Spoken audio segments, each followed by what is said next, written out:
It is said that before even the first era stirred from the silent loam of time, there stood groves that remembered the dreaming of the world. Not built, not born, but grown beneath stars that no longer shine. In the southeast shadow of Nirn, where the mists of swamp and thought entwine, there pulse the histories that do not merely live, but dream, and in dreaming shape the soul of a people. We begin in the murk, not of ignorance but of memory, thick and fragrant with forgotten names. Here the marshes of Black Marsh, called Argonia by foreign tongues, but never truly known, breathe with slow, sacred purpose. The air hangs heavy with ancient spores, and the roots run deeper than history dares to follow. And from these roots, the Hist arise, not trees as the common eye sees, but slow and sentient witnesses to the age before time.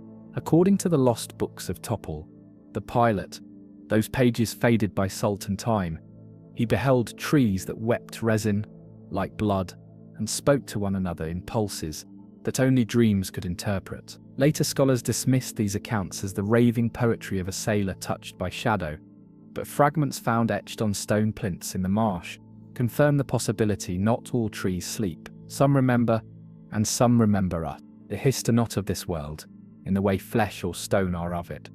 They belong to the deep substrate of the Albis sprouted, perhaps when the roots of Anwiel and Sithis first tangled, giving shape to contradiction. They are thought to be remnants of the chaos times, when spirit and shape had not yet agreed on the rules of form. Some call them a form of Ada, the Atada N-shaped, who chose not to fall into flesh, nor fade into divinity. Others whisper they are older still, born from the sap of Pedome's dreams, shaped by intention, not form. The Argonians, who dwell among them, do not call them trees. The word is foreign, insufficient. To the Saxileel, the people of the root, the Hist are soulkin, dream bearers, the womb of spirit. Every hatchling begins not in body, but in vision, chosen and dreamt by the Hist before the shell breaks. They are not raised by mother or father, but by branch, shadow, and scent. Each Argonian soul is a gift of sap, a fragment of the Hist's knowing, wrapped in flesh that walks. In their sacred groves, one does not speak. One listens. The air does not stir with wind, but with the pulse of thoughts slow and vast. It is said that to stand beneath a Hist is to feel your past rewritten, your name spoken back to you in a tongue older than voice. Many have tried. Few remember. The Hist speak in symbols, in the ghost of scent, in the colour of memory not yet lived.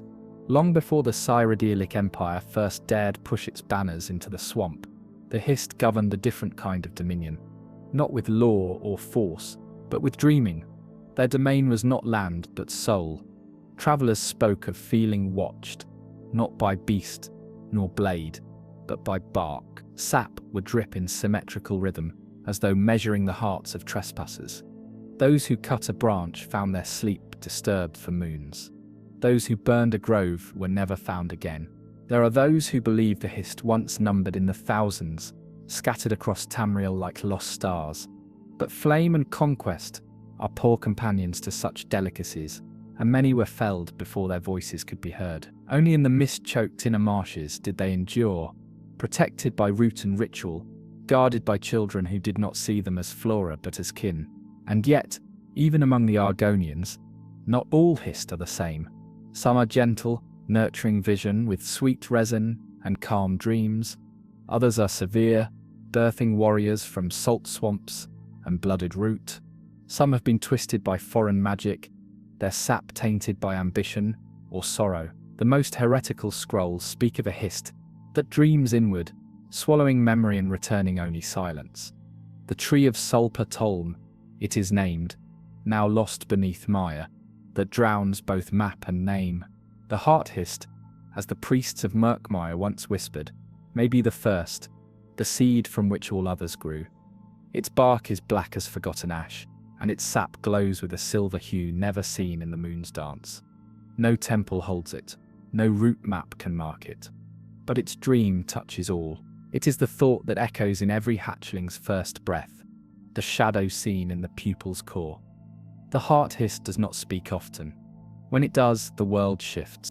There are scrolls hidden in the troves beneath Lilmoth and Gideon that tell of a time when the Hist did not dream in peace, when they battled not with sword or word, but with competing visions.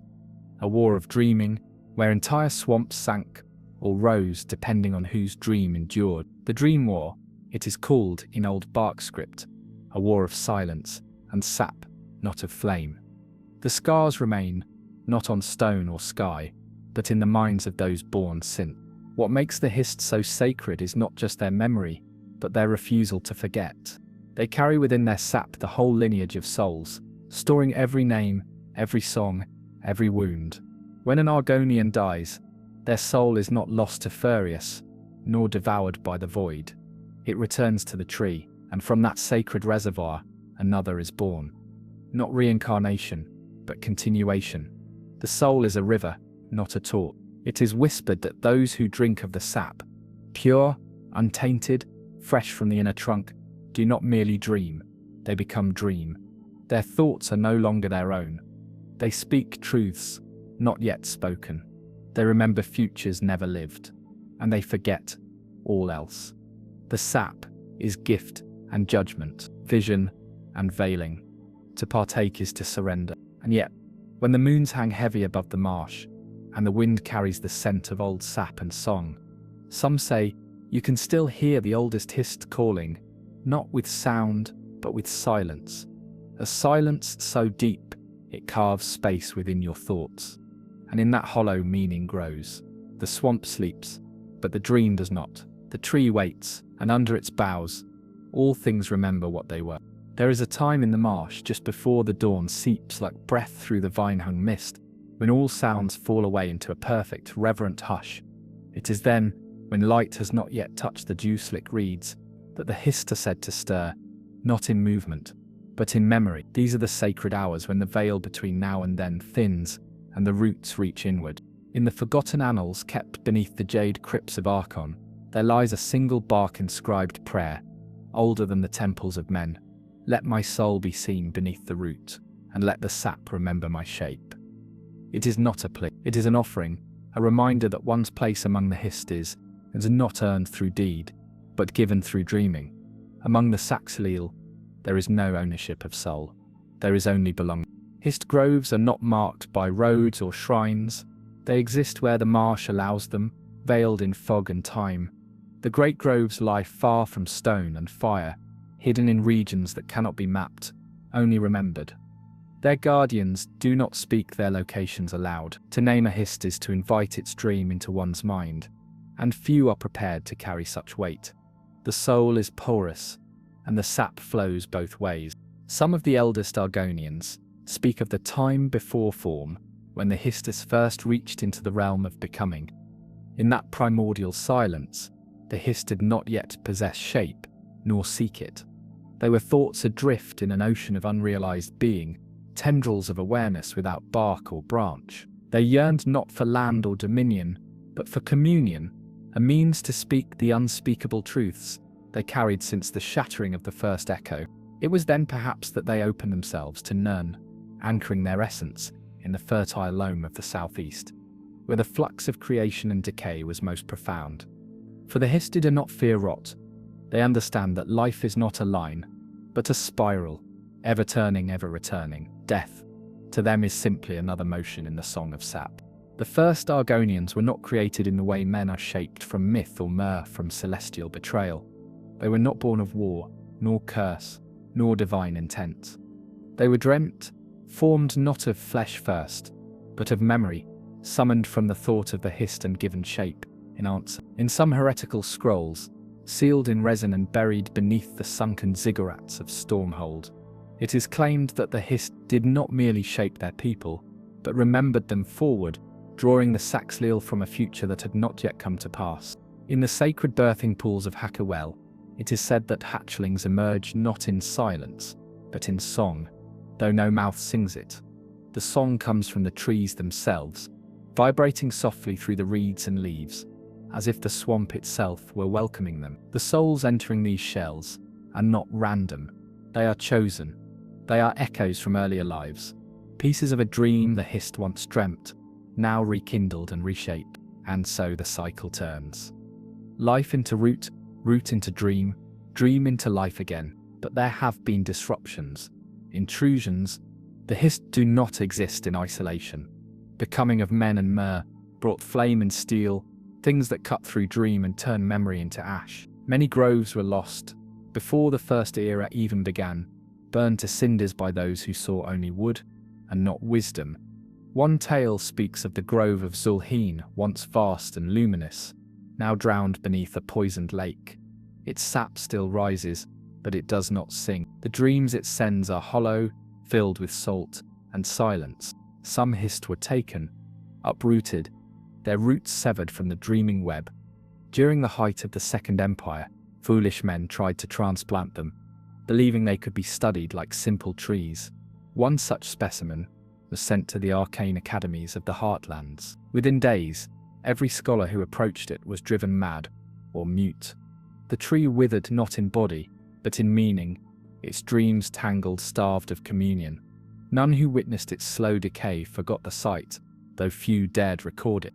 There are whispered fragments of a Hist that escaped, transported beyond Tamriel entirely, taken to Cold Harbour, the realm of Molag Bal, and twisted for his purposes.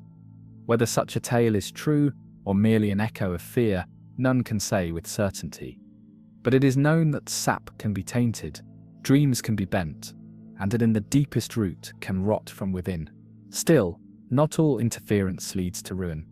There exists the tale of the calling of the root mother, when a group of Hist had reached beyond the marsh to one of their kind that had been severed by cataclysm. They sent a dream not as a memory, but as a bridge, a vision of reunion. Through song and scent and sorrow, they rekindled the link, and the tree, thought dead, awakened. Its leaves sang with names long forgotten. Its sap pulsed with renewed purpose. Such is the power of their dreaming, not to dominate, but to remember, not to destroy, but to connect. To walk among the Hist groves is not unlike entering a temple without walls. There are no sermons, only sensation. The air is thick with meaning. The bark bears etchings not carved by hand, but grown by will. Each knot and scar is a word, each droplet of sap a phrase. Those who learn to read the trees do not do so with eyes, but with memory, feeling the stories rise within their minds like remembered dreams, and so they endure. Not in numbers, but in depth. Each tree a well of soul and shadow, each grove a nexus of meaning older than language. They do not war, they do not build, they only dream, and in dreaming, they shape the world beneath thought. Even now, when the stars change and the ages shift, the Hist remain, rooted not just in soil, but in story. Theirs is a patience beyond reckoning. They do not fear time, they are its witness, and in the sacred silence of the marsh, where the wind carries no name, their dreaming continues, unbroken, undying, unheard, except by those who remember how to listen. When the moon slips beneath the horizon and the sky forgets its colour, the swamps of Argonia seem to fold inward, as if the land itself were holding breath. In that perfect mirrored stillness, the Hist stir, not in motion, but in awareness, not outward, but deep within. It is said that the longer one dwells near them, the more one begins to feel the presence of layered time. Not a sequence, but a spiral. Each moment echoes another, and all things happen again, as if remembered into being. The ancient Saxhleel seers once told that time itself is bent around the Hist like a vine bends towards sunlight, never in a straight line, never forced, only drawn. For the Hist do not see in hours or years. They dream in epochs. They do not recall the past. They inhabit it. They do not foresee the future. They awaken it. There exists a legend among the Dead Water tribe, held close and only whispered during the deep water rites beneath the bloodroot canopy. It tells of a single sap-born vision that lasted 7 generations, passed from elder to hatchling, never once diluted, a dream that began in a war not yet fought, and ended in a cradle not yet carved. Such are the dreams of the Hist, unfettered by the narrow prison of mortal chronology. To understand the Hist is not to examine them, but to surrender to their rhythm, a rhythm that pulses beneath the ground, cross routeways older than any road. These routeways, called soothe by the tree speakers, form a kind of memory web beneath the swamp, connecting groves that have never met, synchronizing the breath of the marsh. When one Hist dreams, all others feel its tremor. Some believe these connections are older than Nirn itself, that the Hist once existed in the primordial spaces between realms, touching not only each other, but realities uncounted. Certain scholars, hushed and branded heretics, speak of the Hist as walkers of the liminal, a phrase that appears only once in a forbidden fragment hidden beneath the ruins of Thur 7. They grow across the walls of the world. The Argonians, with quiet reverence, trust what cannot be proven. To them, the Hist are not strange or miraculous. They are simply true. As breath is true, as water is true, and within this truth lies a communion deeper than thought. Tree minders, those chosen to interpret the dreamings of the Hist, are not elevated by status, but burdened by weight. To hold a dream is to carry a storm of meanings, some joyful, others haunting. Their visions are not commands, but pathways. The Hist do not order. They invite, and yet none refuse the invitation. To be called by the tree is to feel your soul warmed by a fire older than stars. There are records, obscure, fragmented, half-translated, that suggest certain Hist have been known to dream entire cities into existence. These cities are not built, not planned. They emerge slowly like stones rising from mire, guided by communal vision. One such city, Tel K, was said to have no foundation. Its walkways were formed from petrified roots, its spires curved like the horns of silent reptiles, and its people were born into purpose, not assigned, but remembered, as though they had always lived there. Tel K vanished in the turning of a single moon. No ruin remains.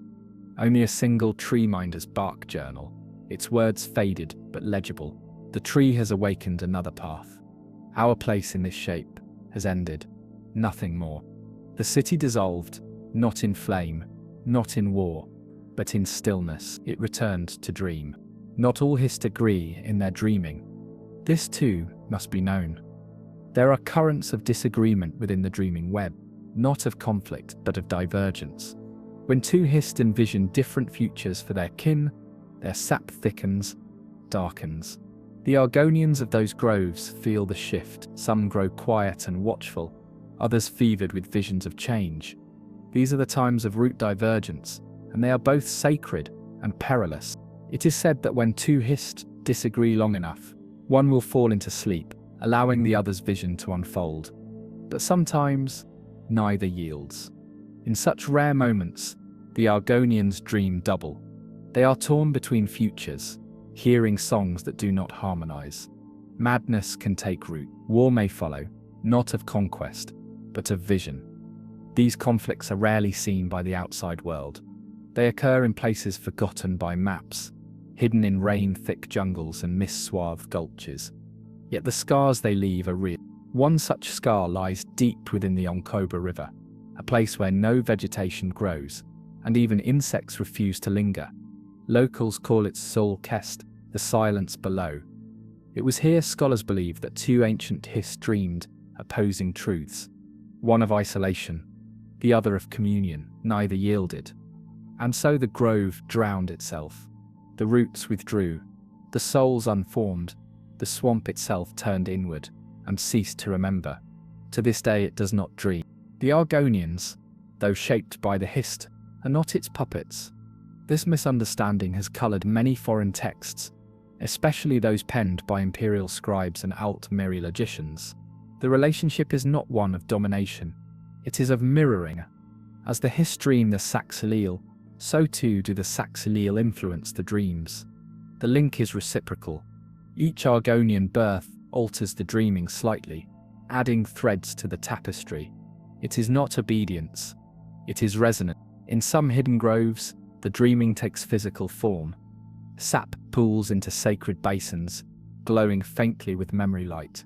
To gaze into this sap is to see flickers of things both past and possible.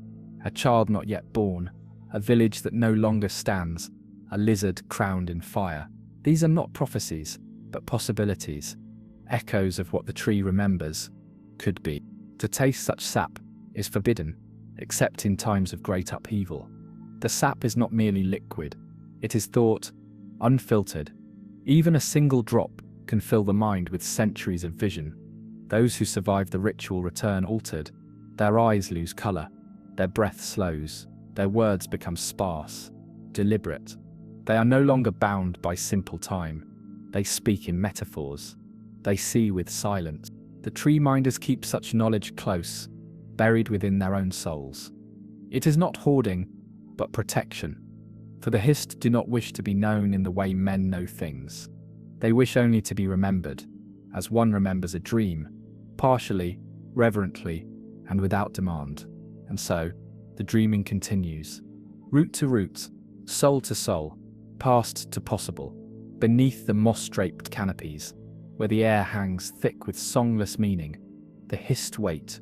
They do not call, but they listen.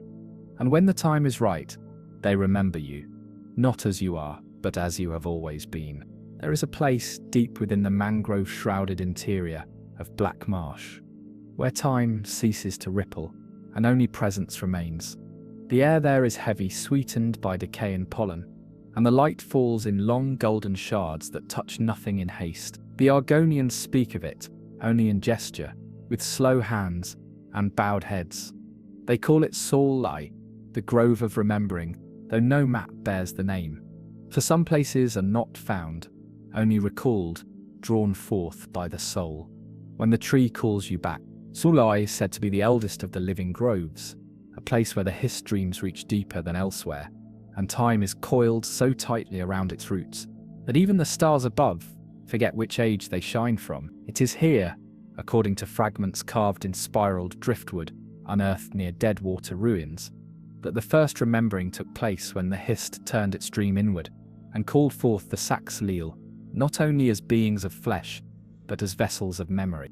Before the Argonians, as we now know them, there were only the souled ones, figures of mist and sap, luminous in the dreaming, without form but not without will. These proto-souls lingered in the periphery of reality, known only to the... It was not until the world grew loud with conflict, when the Etidada had sundered Mindus and the towers began to rise, that the Hist gave the souled ones shape. It was not in response to war, but to imbalance. The Sax-Leel were not warriors first. They were equilibrium given breath. The dreaming form, as recited in sacred breath rituals by tree minders, is not permanent. The shape of the Argonian shifts across ages, echoing the Hist's dreams. In times of peace, the scales smooth, the eyes widen, the limbs grow long and fluid. In times of blood and encroachment, the forms grow hardened, barbed crests, dense hides, claws sharpened not by war, but by necessity woven into souls. Even the way they speak shifts. Language is shaped by the Hist's mood, and moods in beings so vast, last generation. Foreign scholars, so often blind to the root depth of the Hist's dreaming, mistake these transformations as mere biological variants. But among the Sax-Leel, it is sacred truth. You are what the tree needs remembered. Thus each generation becomes not only child to the last, but reflection of the dreaming's current tone. Not all hear the same dream. The Histists do not speak in a single tongue. Each tree dreams in its own cadence, its own sorrow or song. The root menders of thorn have long told of a Hist that dreams of rain and shadow, birthing children silent and quick, whose skin holds the shimmer of dusk. Far to the west, the Hist of bright throat dreams, in laughter and light, its Argonians born to dance, to sing, to speak in spirals of joy. This is not contradiction, it is core. It is believed among the most ancient oral traditions that the Hist do not dream alone. They dream with the land. When a swamp dies, its tree grieves.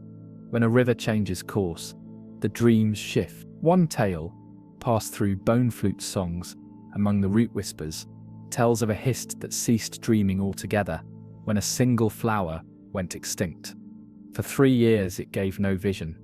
Its children were born quiet, listless, without the fire of purpose. When the flower was replanted and bloomed once more, The dream returned. This bond between Hist and place has led to many misunderstandings. Outsiders have tried to transplant seedlings, thinking they might raise Hist abroad, in foreign soil. But the Hist cannot be moved. Their dreaming is braided into the soul of the land. Sever them, and the dream withers. One particular account, recorded in the dust-yellowed pages of a now-banned treatise, titled Observations of the Xylem Faith, describes a grove transported to Somerset. It bloomed, yes, but its sap ran black, and its dreams whispered only hunger. Among the Saxhleel, each tree is not only honoured, but fed, not with offerings of meat or coin, but of memory. After death, the body is not buried. It is returned to the grove, broken down gently, ritually, over the course of days. The Hist consumes not flesh, but essence. The final thoughts of the soul, the final dreams, are given back to the root. This is called Silonomy, the soul folding. It is not death, it is returning. The tree minders say that the longer a tree has fed upon such dreams, the deeper its wisdom becomes. Some of the oldest Hist are so saturated with soul memory that even approaching their grove fills one with an overwhelming sense of déjà vu. You remember people you have never met, places you have never seen. In dreams, you speak languages you do not know. These are the memories of others, filtering through bark and breath, blooming briefly within you. In the center of Zulai, it is said, there lies the stone of sap, an ancient relic formed not from mineral, but from hardened, amber soul essence, condensed over millennia by a dreaming so deep, it turned thought into stone. No one has touched it. To do so is to risk unraveling the self, for within that stone lies not one dream, but the echo of every soul the grove has ever folded. Some who have gazed upon it fall to their knees and weep, not from fear, but from recognition. They see themselves in the reflections of uncounted others, and for a moment understand the vastness of the dream. Others go mad, their minds unready for such deep resonance, and some, a rare few, emerge silent, but changed, tree minders in the making, chosen not by the tribe, but by the dream itself. And so the cycle continues. Dream into soul, soul into root, root into song, each tree a witness, each grove a sanctuary of memory. The Hist do not judge, they do not forget. They carry all things forward, not in grief, but in acceptance. In their dreaming, even sorrow finds its shape and purpose. In the hush of the grove, where wind speaks only in rustling breath, and the light forgets to fall, the Hist remember you. Even if you have never set foot beneath their boughs, they remember not as you are, but as you were, long before you were born. And the dream continues. There is a silence deeper than the absence of sound, a stillness that hangs beneath the trees of black marsh like mist clinging to water. In this silence, breath slows, thought dims, time becomes a ripple, forgotten. It is here that the Hist whisper, with no voice, their thoughts felt rather than heard, their presence shaping the very air. Beneath their canopy, the world does not move, it remembers. In the root-vaulted lowlands south of Soulrest, there is a path unseen, swallowed by vine and memory. Only those guided by the tree dream can find it. It leads to a drowned hollow known to the Saxhleel as Nartil Vaxe, the hollow where the tree wept. The name is not metaphor. It is said that long ago, a Hist stood there that mourned the loss of its children, and from its bark poured not sap, but salt tears. The story, handed from tree minder to tree minder through generations of breath and shadow, tells of a time during the long unrooting, when war and greed pressed inward from every side. The Empire, seeking to tame the untamable, sent soldiers into the marsh, armed not only with steel, but with fire and alchemical flame. One such company reached the grove of Nartil Vaxe. They did not speak, they did not listen. The grove fell, but the Hist did not perish. It wept. For 7 days it leaked a thick, luminous fluid, neither sap nor blood, but something in between. The marsh flooded. The soldiers vanished. Their names were never recorded, as if the tree had pulled them from memory itself. To this day, nothing grows in that hollow. Not even rot dares settle. It is a place of absolute forgetting. And yet, forgetting is not the same as loss. For the Hist do not lose what they remember, they transform it. The Hist that survived the long unrooting did not rage, they did not retaliate. Instead, they dreamt harder, deeper. The dreaming turned inward, forming complex structures of soul and thought that defied simple reckoning. Argonians born in the years that followed were unlike those before, darker of scale, stronger of will, eyes wide with the weight of sorrow they had not lived. These children with Azul Mel, the sorrow bound, some among them became warriors, not of bloodlust, but of balance. They did not seek vengeance, they sought restoration. With staff and claw and vision, they travelled from grove to grove, breathing lost names back into memory. They called upon trees that had gone silent. Some answered, others remained still, dreaming their own end. One of these Zulmel, a scaled priestess, known only as Heek of the Still Waters, is said to have wandered for 60 years in search of the last forgotten grove. She walked barefoot through poison marsh, slept upon the water, and spoke only in silence. When she finally found the grove, its tree blackened, its leaves stone, she laid her hands upon its root and gave it her final dream, not a memory but a hope. The tree bloomed the next morning. She was never seen again. In Argonian tradition, sacrifice is not an end, but a return. The giving of self to the Hist is not surrender, but completion. Heek did not die. She joined. Her soul now pulses through the bark of that reawakened grove, her thoughts woven into every hatchling born there. She lives, not as a story, but as a rhythm in the leaves. The Empire never understood this. When it returned in the Second Era, it attempted to reassert control not just over land, but over spirit.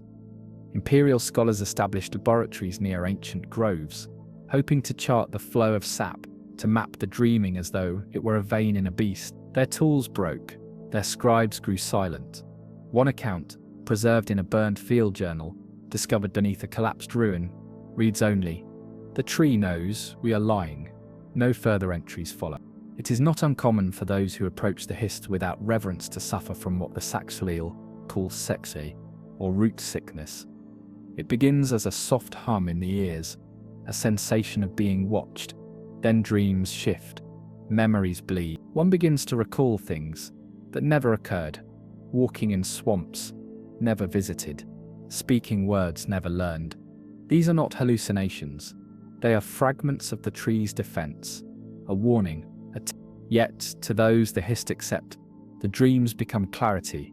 They offer not visions of grandeur or prophecy, but understanding, the understanding that the world is not a place to be conquered, but a story to be remembered. That all things, tree, soul, storm, scale, are part of one dreaming, and in that dreaming, all are sacred.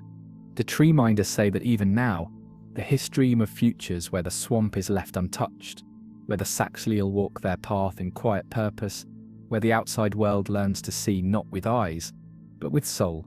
These are not prophecies. They are invitations, and some have begun to answer.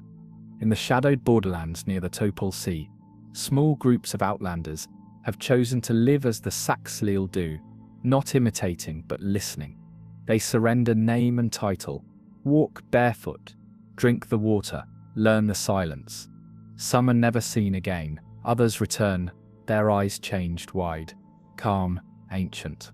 They do not speak of what they saw, they do not need to. For to touch the dreaming is not to learn, it is to become. The Hist remain in silence, in root, in dream. They do not call, yet they are never absent. And in the hush that follows every storm, when the wind curls like breath through the leaves, one might still hear it. The pulse of a soul, older than time, reaching not outward, but inward. And in that inwardness, we are remembered. There are whispers that the Hist do not only dwell in black marsh, that some roots wander further than maps will ever show, threading beneath the bones of mountains and the floors of forgotten seas. Though most consider such notions heresy or metaphor, the Saxhleel speak with solemn certainty. The dream travels where the soul remembers, and memory, like water, cannot be contained. In the age before empires, before banners and towers, There was only dream and land, and where the two touched, roots grew. These roots were not trees in the sense known to man, or myrrh. They were coiled echoes of the first dreaming, extensions of something vaster. Some bloomed, others buried themselves in soil, waiting for a world that could understand them. It is believed that a few of these ancient extensions still sleep beneath lands far from the marsh, beneath ash dunes, beneath northern snows, beneath city stone. One such legend surfaces in the scroll riddles of the marsh oracles, veiled seers who speak not in language, but in symbols etched upon bark dust and water. They speak of the wandering Hist, a root that grows not in place, but in time, drifting through the folds of history like a serpent in still water. It appears not where it chooses, but where it is remembered most deeply. It is less a tree than a resonance, less a plant than a prayer. This wandering Hist is said to manifest when the soul of the land aches, when the soil forgets its own shape. In such places, ruins buried in green silence, stones gripped by moss-thick fingers, the Hists may bloom for but a single night, weeping sap into the dreams of those who cannot name what stirs them, and in the morning, it is. Imperial scholars once dismissed such stories as poetic drapery. But a single surviving account from a first-year expedition to the edges of Black Marsh tells of a solitary Argonian veiled in swamp glass and silence who led the explorers to a mound where no tree grew. There they camped, and in their sleep, each dreamed the same vision, a grove made not of bark, but of stars, its leaves trailing echoes, its sap humming like the sea.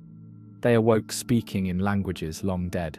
Their scribe wrote only one word before casting his quill into the mire, seketh, a word with no known translation, except in the silent tongues of the trees.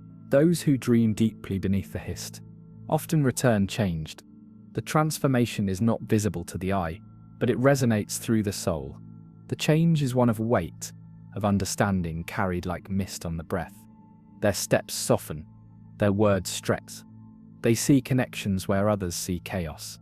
They speak often of threads, of weaving, of the world as a net of memory, always tightening, always humming with the pulse of things unseen. It is believed by the tree minders that every Hist is aware not only of its own dreaming, but of the others. They do not think as mortals do. Their minds are not contained within bark or bough, but shared like candlelight passed from one flame to another. The dream of one Hist ripples across the web of rootkin, and others respond, not as echoes, but as harmony. They do not compete, they complete. There is no central tree, no throne of roots, but there is an understanding, unspoken, vast, older than the mundus, that all Hist are one dreaming, folded into many shapes. Some stand as tall as towers, their canopies blotting out moon. Others are no larger than a man's chest, their roots coiled like sleeping serpents beneath mud. But size does not determine sanctity. Even the smallest Hist holds memories older than the stars. In the hidden grove of Argonia, a tree no taller than a child is said to carry the dream of an entire people swallowed by the sea. The Argonians who tend it speak only in song, for words would shatter its silence. When the tree sings, it is not heard but felt in the bones, in the breath, in the blood. Those who visit it do not leave with answers, they leave with stillness. Among the deeper mysteries lies the notion of echo dreaming, a concept understood only by the eldest tree minders. Echo dreaming occurs when a Hist remembers not what was, but what could have been. These are not fantasies, they are alternate spirals of reality, possibilities layered beneath the known. It is said that in times of great spiritual imbalance, the Hist may choose to draw upon an echo dream and birth a soul from a world that never existed. These souls are rare. They arrive with memories they cannot explain, drawn toward places they have never seen. Some believe them to be dream guardians, walking proof that the Hist remember all shapes of truth, even those that did not unfold. Others fear them, for to walk in the skin of an unreal history is to bring disruption to the rooted. One tale speaks of a child born beneath the double moons, whose first words were not learned, but remembered from a tongue long vanished into the void. She spoke of towers that had never fallen, of skies that had never burned. She walked into the swamp one night and did not return. Her tree bloomed crimson the next day. That grove has not spoken since. And yet in all these things, dreams, echoes, wanderings, the Hist never judge. They bear witness, they preserve. To the Argonians, this is their deepest truth. The Hist do not command, they remember. And in remembering, they keep the shape of the world soft, malleable, open to healing. They hold the song of being before it breaks. Even now, beneath your feet, beneath the roads and rivers and ruins, the roots linger. They sleep, yes, but in that sleep, they dream. And in that dream, they remember you. Not as you are, but as the world once dreamed you could become. And still, the silence grows deeper, and the tree waits. Beneath the hushed canopy of ancient leaves, where light filters like memory through hanging vines, there exists a rhythm older than words. It does not beat like a heart, but pulses like a tide, slow, deliberate, sacred. The Saxel do not mark time with sun or moon, but with this quiet rhythm. They call it Sal Sora, the breath beneath, and it is said to be the heartbeat of the Hist dreaming. To walk among the deep groves, where the trees arch into veils of woven shadow, is to walk within a living memory. Every root is a vein of knowing, every leaf an echo. The air itself hums with the residue of unspoken thought. Time slips here, not forward, not back, but inward. Past and future braid like strands of vine, and those who linger too long may return changed, or not return at all. Among the marsh folk, there are those chosen not by birth or blood, but by dream children called Shiche, the listened ones. They are the few whose souls were marked before shell cracked, whose eyes hold the reflection of a dream not yet spoken. These hatchlings are rare, and their naming is silent, spoken not aloud but into the bark of the nearest Histe. The tree remembers, and so the name lives.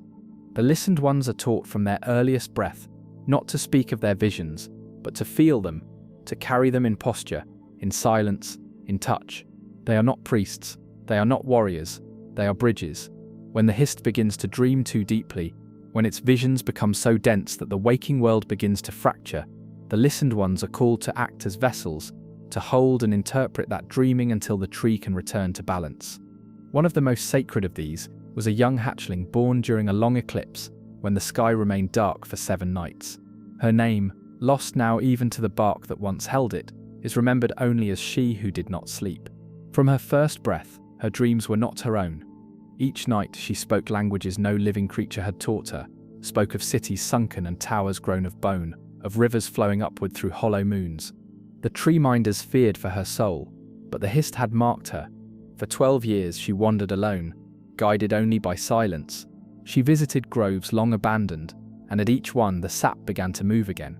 It is said that her dreams realigned the dreaming of the Hist across entire regions of Black Marsh.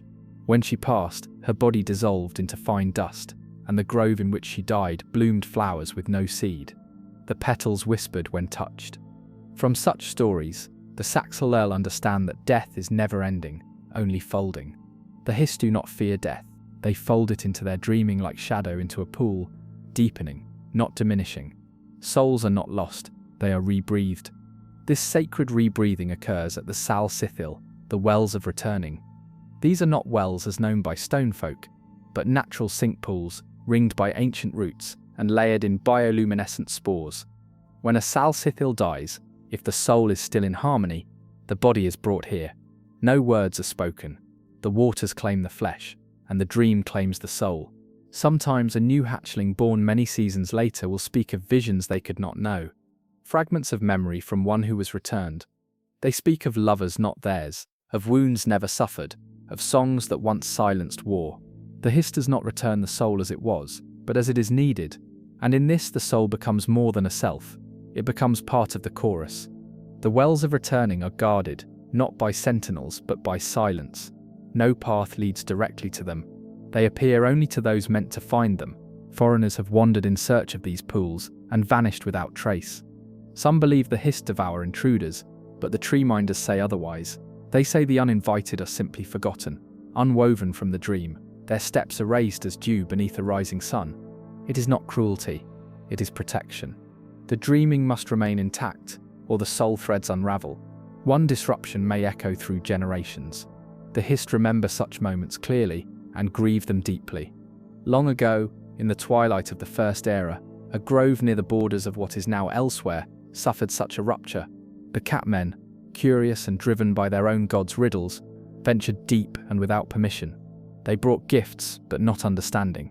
They sang, but did not listen. The grove began to fragment. Its dreaming turned sharp, chaotic. Hatchlings born in the seasons after bore minds untethered to present or past. They saw too much, heard the dreams of every tree at once. They could not sleep. They aged quickly and faded. It took a generation of silence to restore the balance. The grove closed itself, dreaming only inward, sending no more visions to its children. For nearly 50 years, no new Argonian was born in that region. Then, one season, the roots began to pulse again. The water cleared, and the sap glowed soft once more. The dreaming had healed, but it had changed.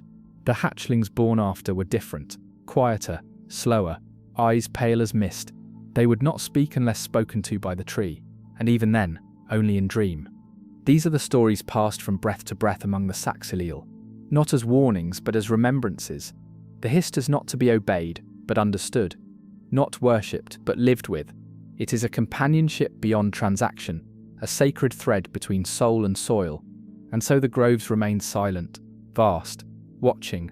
Some say they are fading, others believe they are only withdrawing, waiting for the world to grow still enough to listen again. For the dream continues, even when forgotten. And beneath the moss-thick canopy, where no wind stirs and the stars peer dimly through veils of green, the trees remember you still, always. When dawn filters through the eastern marshes and the water reflects sky as though it too were dreaming, the Hist are said to breathe in, not in the manner of lungs, but in a widening of presence, roots unfurling slightly, dreams extending outward like vines toward a distant sun. This moment between night and day is held sacred by the Saxileel. They call it Zeet-Taka, the first breath. When the dreaming stirs most visibly in the waking world, tree-minders rise early to greet this breath, not with words, but with stillness. In this hour their bodies are as statues, their thoughts drawn low and slow, for the Hist does not speak in phrases, but in currents. Its messages must be received, like the tide, through absorption, not interpretation. To listen is to let the dream pass through you, like wind through hanging moss. In the depths of the Norgtil Basin, where the waters are brackish and warm even in the dead of night, there rests a grove untouched by age or flame. The locals refer to it only as the Hollow Grove, though its true name, if it has one, has never been spoken aloud. It is not marked upon maps, not acknowledged in the texts of empires or the journals of scholars, and yet every tree-minder knows it, not because they have seen it, but because the Hist remembers it through them. The Hollow Grove holds a strange silence, deeper even than the marsh. Birds do not sing there, insects do not hum. The wind moves, but makes no sound. Those who have found their way within its boundaries speak of a stillness, so complete, it presses upon the skin like water. The trees do not sway, their leaves do not fall, even the roots seem to pause, held in tension, as though they await some sacred return. It is believed that the Hollow Grove is not a place of origin, but of conclusion, a resting place not for bodies but for dreams too vast, too ancient, to echo any further. Some say it is the graveyard of forgotten Hist, those whose roots were severed beyond healing. Others claim it is the sleeping site of the first thought, a dreaming so powerful it had to be hidden from the waking world, lest it unravel what had been shaped. The Saxileel do not seek the Hollow Grove. They wait for it, for the grove reveals itself only when the dream requires it. Those called there return altered, if they return at all.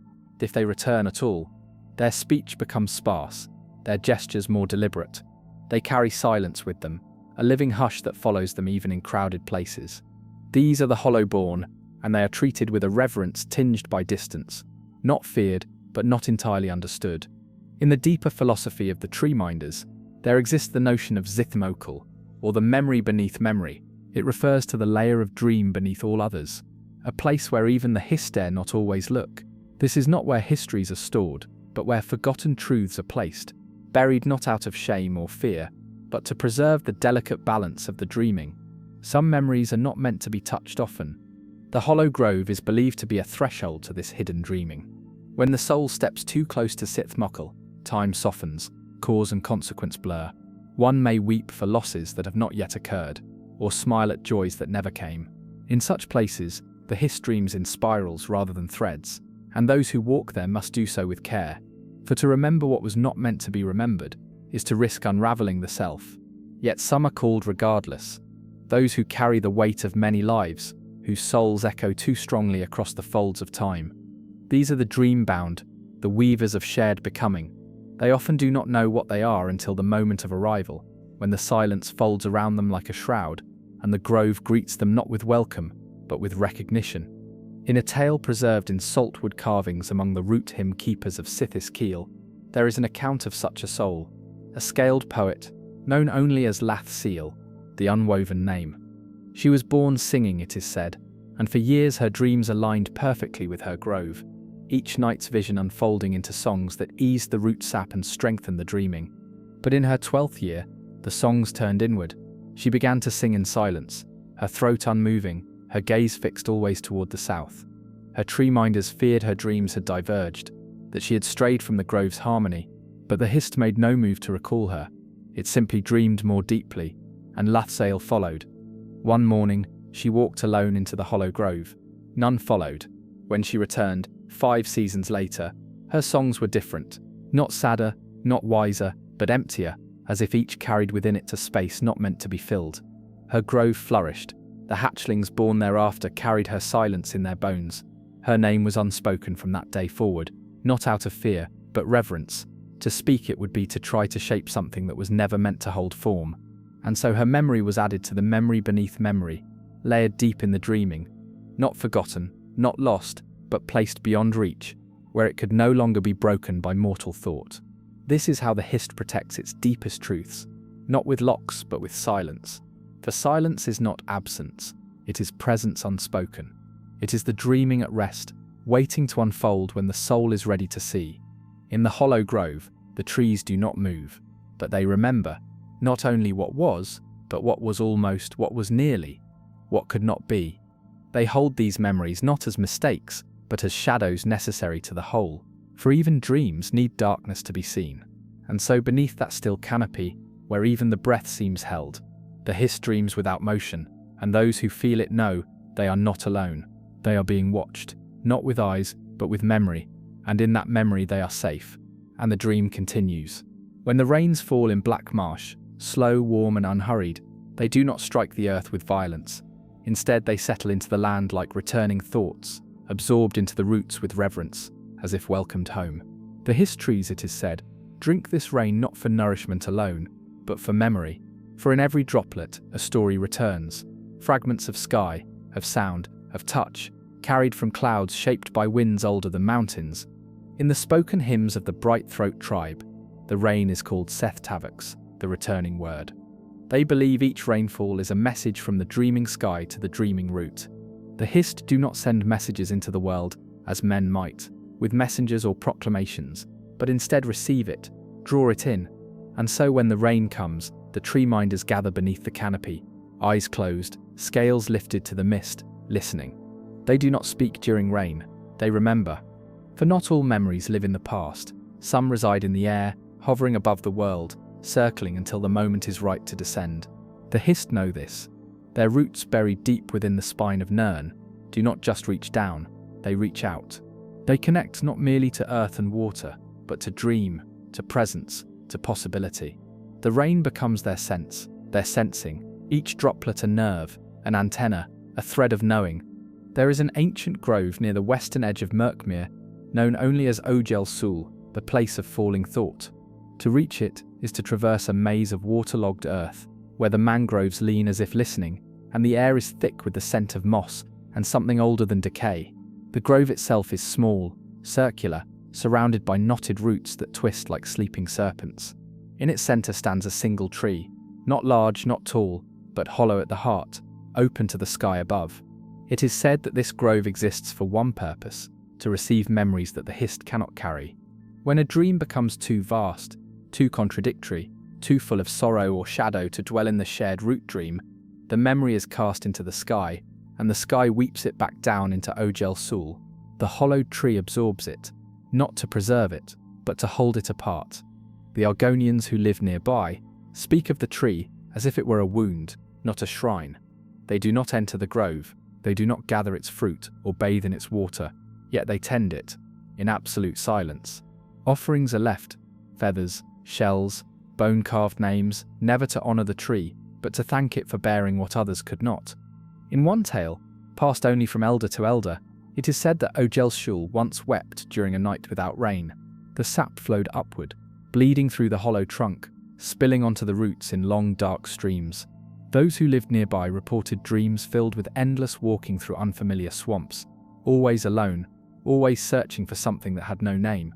When they awoke, many found they could no longer speak. Their voices had been left behind, caught in the weeping tree. For 7 days, the land fell into perfect silence. On the 8th, the rain returned, and with it their voices. From this, the tree minders teach the lesson of burden, that even the Hist, vast and wise, must sometimes release. Not all memories are to be kept. Some must be offered to the sky, returned through storm and silence, entrusted to the roots of solitude. This is not weakness, it is wisdom. For even in dreams there is weight. Among the Histes, there are no archives, no books, no tablets inscribed in stone. Their record is living. The past is not behind them, it grows through them, branching out in leaf and limb. When an Argonian elder speaks of times long gone, they do not reference dates or dynasties. They close their eyes and feel. If the memory is needed, the Hist gives it. But this closeness, this living memory, comes with cost. There are those among the Saxlil, known as the Sile, the carriers of sorrow. They are born during storms when no thunder speaks, and the clouds hover without motion. The Hist streams them into the world not for joy, not for guidance, but for holding. They carry the burdens the trees dare not forget, but dare not speak. Tasil children are quiet. Their eyes seem always tired, always watching. From a young age they remember things they could not know. Names of strangers, scents of lost groves, the taste of a fruit that no longer grows. When they come of age, they are led to Ojelshul, where they sit beside the weeping tree and share in silence, not to be cleansed, not to be healed, but to balance, to help the tree bear its remembering. They rarely live long, but they are not mourned as others are. For their passing is understood as return. The Hist calls them back with gentleness, like breath slipping through moss, and the next time it rains, the elders listen for their voices in the falling drops. Even in death, the memory does not vanish. It becomes rhythm, echo, rain. And so when the rain falls across the marshes of Black Marsh, it is not merely weather, it is ceremony, it is message. The trees do not move, but they drink deeply, they receive, and beneath their still canopies, the souls of the Saxel sit in silence, knowing they are heard, known, carried. For every drop that falls is a dream returning, and every root that drinks it is a promise that nothing is truly lost, only folded, only sleeping, only waiting for the dream to turn again. And so the Hist dreams on, beneath the rain, beneath the silence, beneath the burden, forever remembering, forever receiving. There are songs in Black Marsh that are never sung aloud. They are not carried by voice, nor shaped by lips, but passed in the hush between heartbeats, in the moment when the wind pauses in reverence beneath the trees. These songs are called Telgarth, the soul tones, melodies not heard but felt, vibrating through root and blood, shaped by the Hist as offerings to the souls it dreams into form. Each Saxeleel is born with a soul tone, unique and unspoken, a vibration that belongs to their essence alone. It is not taught, not learned, not even known in full by the bearer. It is discovered, slowly, across years of silence and vision. The soul tone is the way the Hist sings its child into being, and the way the child, if attuned, will one day sing back. The discovery of one's soul tone is considered among the most sacred rites in Argonian life. It does not happen at a fixed age. Some hear theirs in early youth, awakened by the dreaming of a nearby tree. Others find it only in old age, when breath becomes slow and death walks softly beside them. A few never find it at all. These are not seen as failures, but as mysteries, souls the Hist has not yet finished dreaming. There is a place within the deep-rooted canopies of Lilmoth, hidden from all but those chosen by vision, where the Hist weaves its tones into stone. The Saxelil call it Zatzel, the grove of echoing shells. Here, beneath the knotted arms of a wide and ancient Hist, lie hundreds of hollow shells, carapaces smoothed by time, placed in gentle rings, each one said to hold the faint resonance of a soul tone that once bloomed and passed. Pilgrims come not to speak, but to sit among the shells, to breathe the rhythm of lives returned. The wind that passes through the grove catches in the hollows, carrying soft fragmentary tones that cannot be named. The tree minders say these are not the songs themselves, but their remnants, the fading exhalations of souls who once walked and dreamed and were dreamed in return. To listen in that cell is to touch the edge of what the Hist keeps closest, not memory, but meaning. For the soul tone is not a memory of events, but a shape of essence. It is not who you were, but why you were. And in that quiet grove, one can sometimes sense, not understand, not define but sense, the great weft of lives passed into the dreaming, now folded into the tree. Not all soul tones are harmonious. Some are sharp, discordant, full of edge and echo. These are the tones of those who had dreamt in times of struggle, when the Hist needed defenders, questioners, watchers in shadow. They are honoured equally, for the Hist does not dream only joy, it dreams truth, and truth carries all tones. In one tale passed from root singer to root singer, a hatchling named Seal Nay was born during a season of drought, when the Hist sap ran slow, and its leaves fell like old thoughts. Her soul tone was unlike any other, not a hum, but a crack, like stone breaking under strain. From her first breath, the dreams she carried were unsettling. Visions of fire, of groves drowned in brine, of strangers arriving with gifts that poisoned. She was feared by many. Her presence stirred the sap into restlessness. But the tree minders knew she had not been dreamt by mistake. She was a warning, and so they kept her close, not as a prophet, but as a sounding stone, listening to her tone, deciphering its meaning as one listens for thunder beyond the hills. When the invaders came, years later, bearing scrolls of peace and swords hidden beneath cloaks, it was Seal Nathal who stood beneath the Hist and sang her tone aloud. The sound bent the air, the roots pulsed, the invaders fled before blade was ever drawn. She returned to the grove and wept, not from fear, but from release. Her tone had been fulfilled, her purpose known. She did not live long after. Some say the sound burned through her. Others believe she returned to the tree, having sung her final note. The shells at Cata carry no echo of her tone. It was too sharp to linger. And yet, each generation brings new tones, new harmonies, new discordances. The Hist remembers them all, not as names or faces, but as chords in a vast, unfolding song. The dreaming tree does not forget what it has sung. Even the briefest tones are folded into the roots, sustaining the rhythm beneath the silence. Tree minders say that when the Hist sings through a soul, the world listens, even if it does not know it. A shift in wind, a ripple in still water, the sudden hush of birds, these are not accidents but responses. For when the Hist dreams truly, the world itself softens in reverence. It is said that in the farthest groves, where the marsh merges with sea and the stars dip low enough to kiss the water, there exists a tree that dreams only in tone. It does not show visions, it does not offer shape, it hums, low, constant, eternal. Its tone cannot be recorded, cannot be mimicked, but those who hear it carry its resonance for the rest of their lives, vibrating faintly with each breath. This tree has no name, it asks for none. Its dreaming is not of people, but of possibility. It sings the tones of those not yet born. And in its dreaming, the Saxhel believe, the next great age is already beginning to shape, and so the tones echo, through root, through soul, through silence, and the Histite, ever still, continues to sing. In the deepest night, when even the insects still their chorus and the marsh is held in perfect hush, the Hist trees begin their most secret dreaming. This is the dreaming that does not reach outward, does not shape or call, it sinks inward, coiling into the well of being where no language resides. It is during this sacred inward breath that the Zulvas, the rootless vision, may surface. The rootless vision is not a prophecy, nor is it a vision as mortals know it. It is a memory not anchored in time, not yet lived, and never truly forgotten. To receive it is not to be granted knowledge, but to become undone. The tree minders teach that only those who have died once, whether in body or soul, can bear the weight of this vision.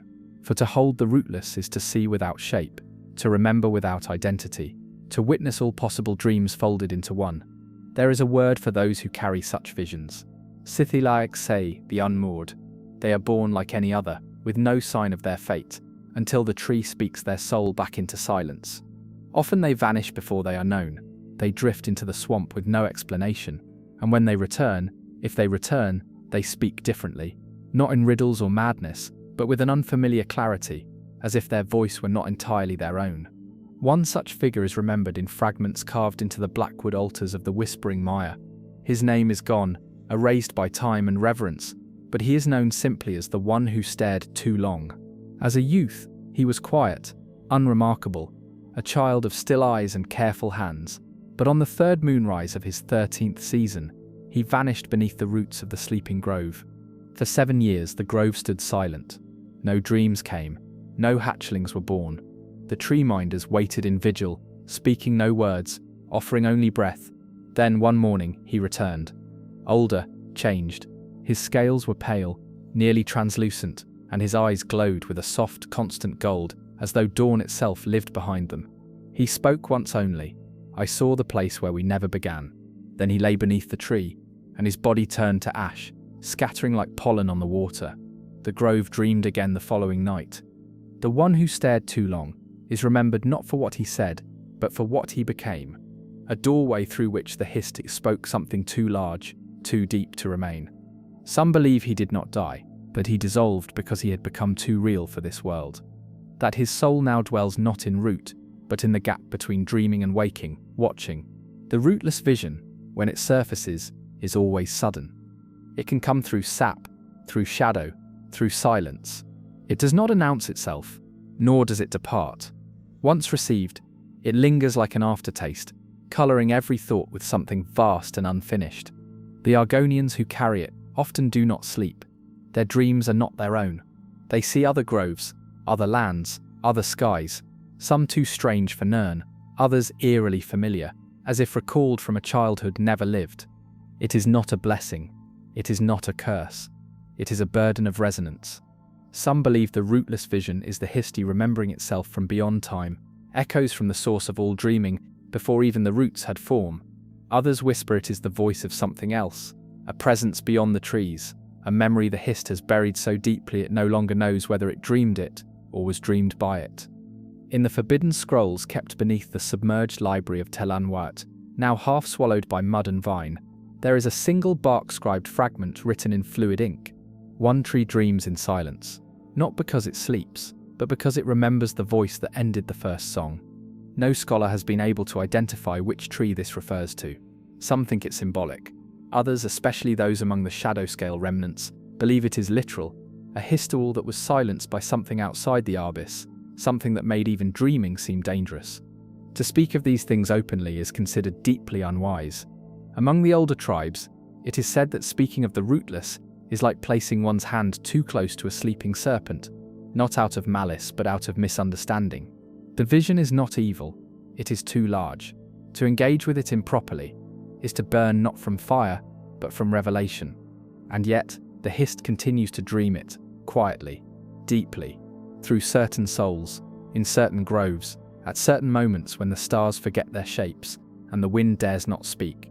In these moments a memory stirs that is not tethered to what was, but to what could have always been. And in these quiet stirrings, the marsh stills. Even the roots grow cautious, the dream folds tighter, the water grows still. But the song does not stop, it simply softens, draws inward, waiting, and when the time comes again, the vision will unfold once more. Rootless, boundless, without name or centre, and always remembered. There is a stillness that falls over Black Marsh before the coming of a storm. It is not fear, it is not warning, it is reverence, an ancient quiet born from the understanding that even the sky must sometimes speak with power, and when it does, the Hist listen, not with alarm nor with resistance, but with readiness. For storms like dreams carry meaning. In the roaring of wind and the strike of light, the Hist hear messages from the sky places, threads of the world above woven into the dreaming below. It is said among the Saxhleel that thunder is not sound, but the voice of the trees awakening to a memory they had not known was theirs. The Sule Tel, or Storm Grove, rests in the high east of the marsh, where the branches knot themselves into spiralling crowns, and the canopy parts just wide enough for lightning to fall. The tree minders call it the listening crown. It is not always visible. The paths to it change with the rain. Only those born in storm seasons are permitted to approach, and even they must walk barefoot and silent, guided only by the rhythm of breath and leaf. At the centre of the grove stands a Hist known simply as Wyke Silnal, the storm-marked. Its bark is blackened in places, not from decay, but from countless light strikes, each one etched into its skin like ancient runes. The sap that seeps from its branches glows faintly in the dark, pulsing like fireflies bound in amber. It is said that each lightning strike is a question, and each pulse of light an answer. Axelnal dreams not of places, but of change, of tipping points, of decisions not yet made. The Saxel believe that when the world leans too far toward forgetting, when the balance between becoming and being begins to break, the storm-marked begins to stir. It does not speak in vision or tone, it speaks in disruption. Those near it dream of falling, of wind without ground, of skies cracking open like eggshells. These are not omens, but reminders that nothing is still forever, and even root must sometimes be struck to remember its purpose. One such remembrance occurred during the Second Era, when war's thunder echoed even through the marsh. Armies moved at the border. Fire was promised. The Hist stood calm. But Wixilnal awoke. For 6 nights it pulsed with electric breath, and on the 7th, the storm came. Without rain, without end. It split trees, filled rivers, overturned stone, and when it passed, the invading host was gone, not slain, not scattered, simply missing. The tree minders do not explain what happened. They say only, the sky remembered what we could not. Since that storm, the grove has bloomed with a single species of flower, Sazel, known to the Saxelil as the memory bloom. It grows only in thunder's wake, delicate and pale, with veins of silver that shimmer when touched.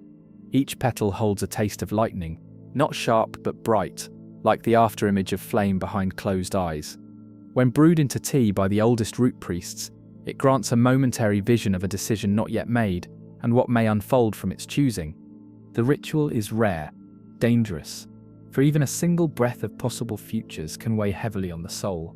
Those who drink it are marked by a subtle scent, not floral but storm-swept, and their presence lingers like the hush before a wave.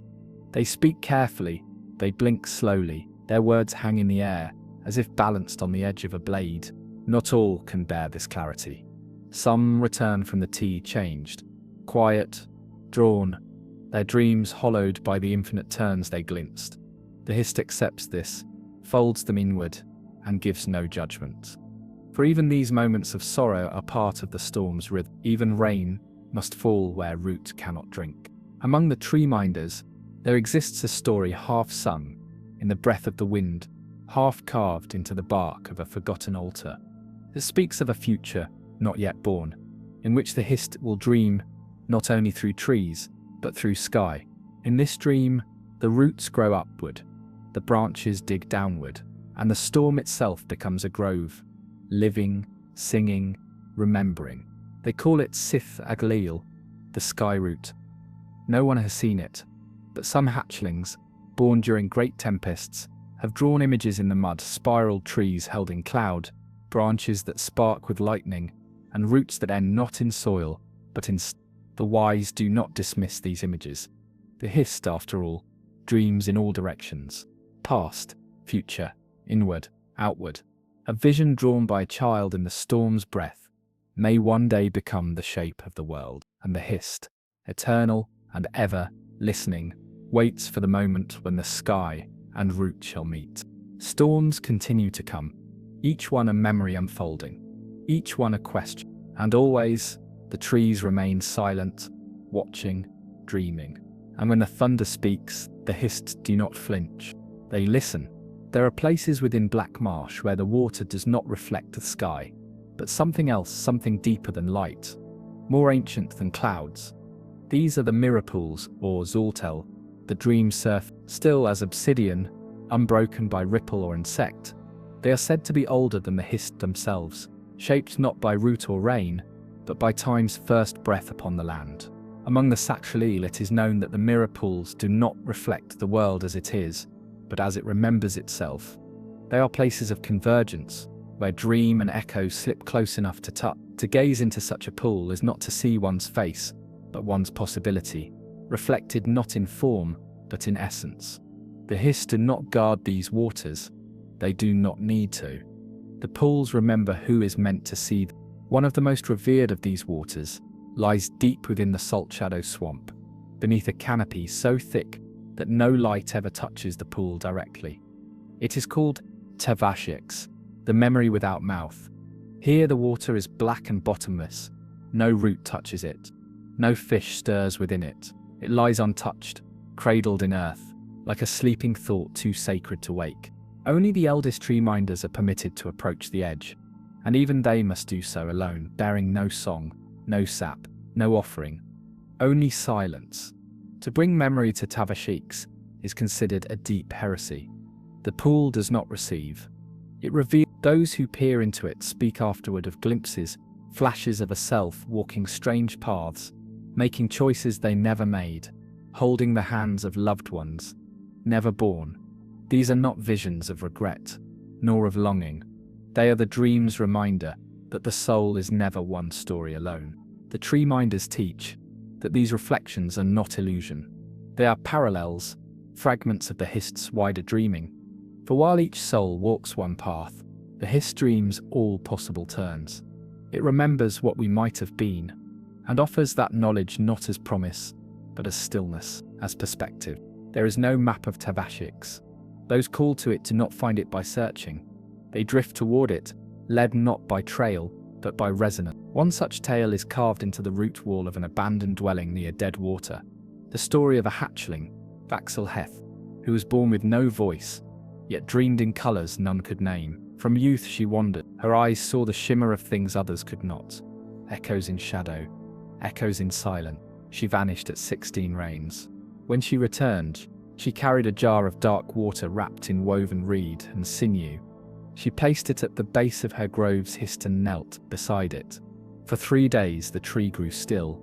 No sap flowed, no leaves fell. On the 4th morning, the bark split open and a single white blossom emerged. Its petals glass smooth, its center holding a droplet of the same black water. No one touched it. No one dared. The blossom remained for one cycle of madness. Then it fell. It is said the sound it made upon the ground was like breath at the edge of sleep. Hist did not speak again, but her silence was revered. When she passed, the tree minders burned no incense, sang no hymn. They placed her shell beside the mirror pool, and the water accepted her without ripple. Tavashiks has no altar, no marking, and yet it is known, by feeling, not by name. Elsewhere in the marsh, smaller pools exist, less pure, less deep, but still echoing fragments of the dream's surface. Travelers speak of encountering them during storms, their reflections flickering with images of other selves, wounded, wise, kind, broken, beloved. Some see only sky. Others see trees that do not exist. In each case, the Hist watches, not judging, not guiding, but witnessing. And in that witnessing, the soul is to see oneself through the dream is not always a comfort. There are tones too discordant to harmonize, truths too sharp to hold. But the Histida dreams them anyway. It does not flinch from what is difficult. It does not soften what is sharp. It dreams fully, and through that dreaming, it teaches. It is said by the root whispers of Lilmoth that the Hista remember every soul that has stood beside a mirror pool. Even if they did not understand what they saw, even if they fled, the dream does not forget. It holds the reflection, gently, like light in cupped hands, waiting for the soul to grow ready to return. And some do, in age, in sorrow, in search. They come back to the waters they once feared, and this time they do not look into them. They step through, not in flesh, but in thought, in memory. They become part of the pool's stillness, part of the dreaming it carries. The Hist speaks not through voice, nor through vision, but in reflection it speaks clearest. It asks only, "Who are you?" when nothing is named, and the answer, always, is silence. A silence the trees remember, a silence the water reflects, a silence the dream carries forward. And the dreaming goes on. There is a moment at twilight in Black Marsh when colour fades not into darkness, but into memory. The trees do not lose their hue, they remember it inward, drawing the light into their bark, like thought into silence. It is during this waning of the day, when all things turn to shadow yet remain whole, that the Hist deepen their dreaming, and the Zulmi tell, the memory flowers, begin to bloom. These delicate blossoms, rare and ghostly, pale as mist upon glass, do not grow by season or sun. They grow by remembrance. Each flower is said to emerge from a place where the Hist once dreamed deeply of a single soul, a being whose shape left an echo so profound that the earth itself rose in tribute.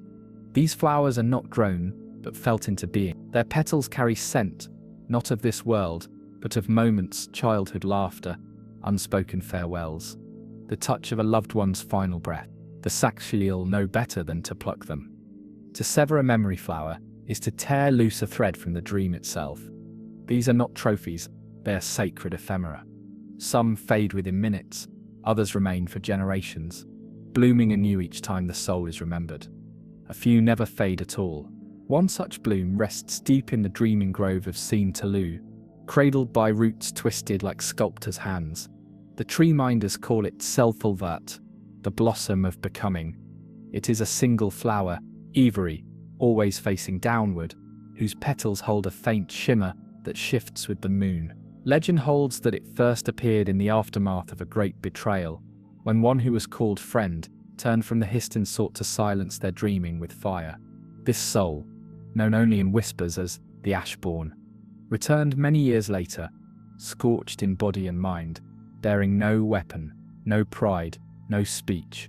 He knelt before the grove in stillness for 7 days. The Hist did not speak to him. They only remembered, and on the 8th day, the flower bloomed at his feet. He wept, not in sorrow, but in recognition. The Ashborn vanished the next morning, his footsteps never found, but the flower remains.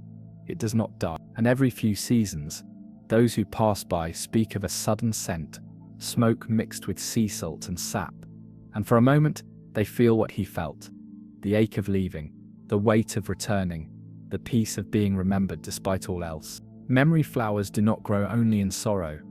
In the flooded plains of Argon, beneath the shimmer of water lilies and the hum of frogs, grow the Yelseleel, laughter flowers. These delicate blossoms pulse with faint bioluminescence, each flicker echoing laughter once shared beneath their shade. Children who play near them often feel as though they are playing with someone, though no one is seen. Elders smile gently and say, "Only the tree remembers joy too." There are flowers that remember songs, whose petals vibrate faintly when the correct melody is hummed nearby. Others recall arguments, sharp-edged blooms that sway when spoken to, their stems curling if approached with anger. A few remember nothing at all, and yet still they bloom, perhaps in anticipation of a moment not yet shaped. These blooms are part of the Hist's deeper dreaming, the dreaming of emotion. For while memory of event may fade, memory of feeling lingers like scent in soil. The Hist do not record history in the way of men or mer. They do not list kings or battles or treaties. They remember how it felt to be under sky, to lose, to forgive, to be held. And the flowers carry these remembrances forward, blooming not by calendar, but by need. There are even rare tales of travelers outsiders who stumble upon these flowers and fall into waking dreams. One such account, found half-scribed in a salt-stained journal, retrieved from the sunken ruins of Thorn, tells of a Redguard who entered the marsh in search of roots for a chemical tincture. He found instead a white bloom resting upon a hollow stone. Upon touching it, he fell unconscious for 3 days. When he awoke, he wept uncontrollably and wrote a single line before vanishing into the mire. "She forgave me." No further entry followed.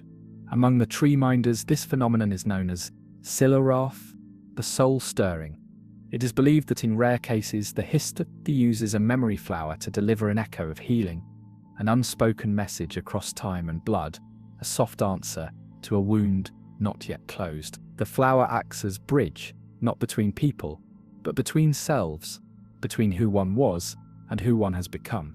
In this way, the Hist weaves healing, not with hands or words, but with presence, a presence shaped in petal, in breath, in silence. Not all memory flowers are seen. Some bloom beneath water, never to be touched by light.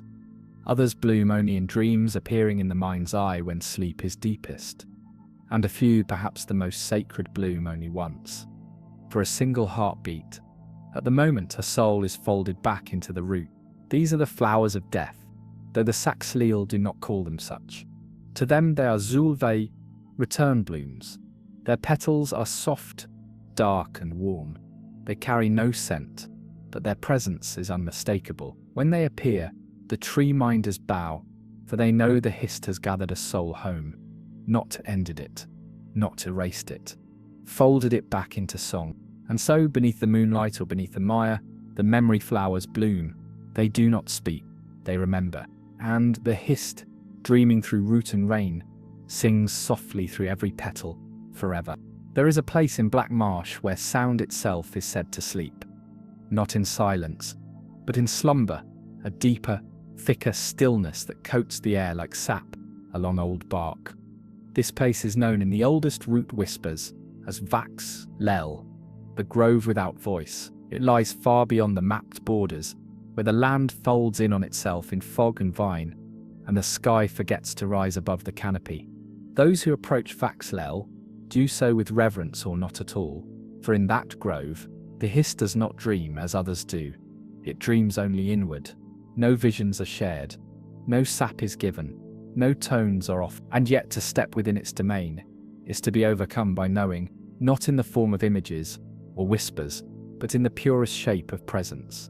As if the grove itself has already heard the thoughts you have not yet dared to think.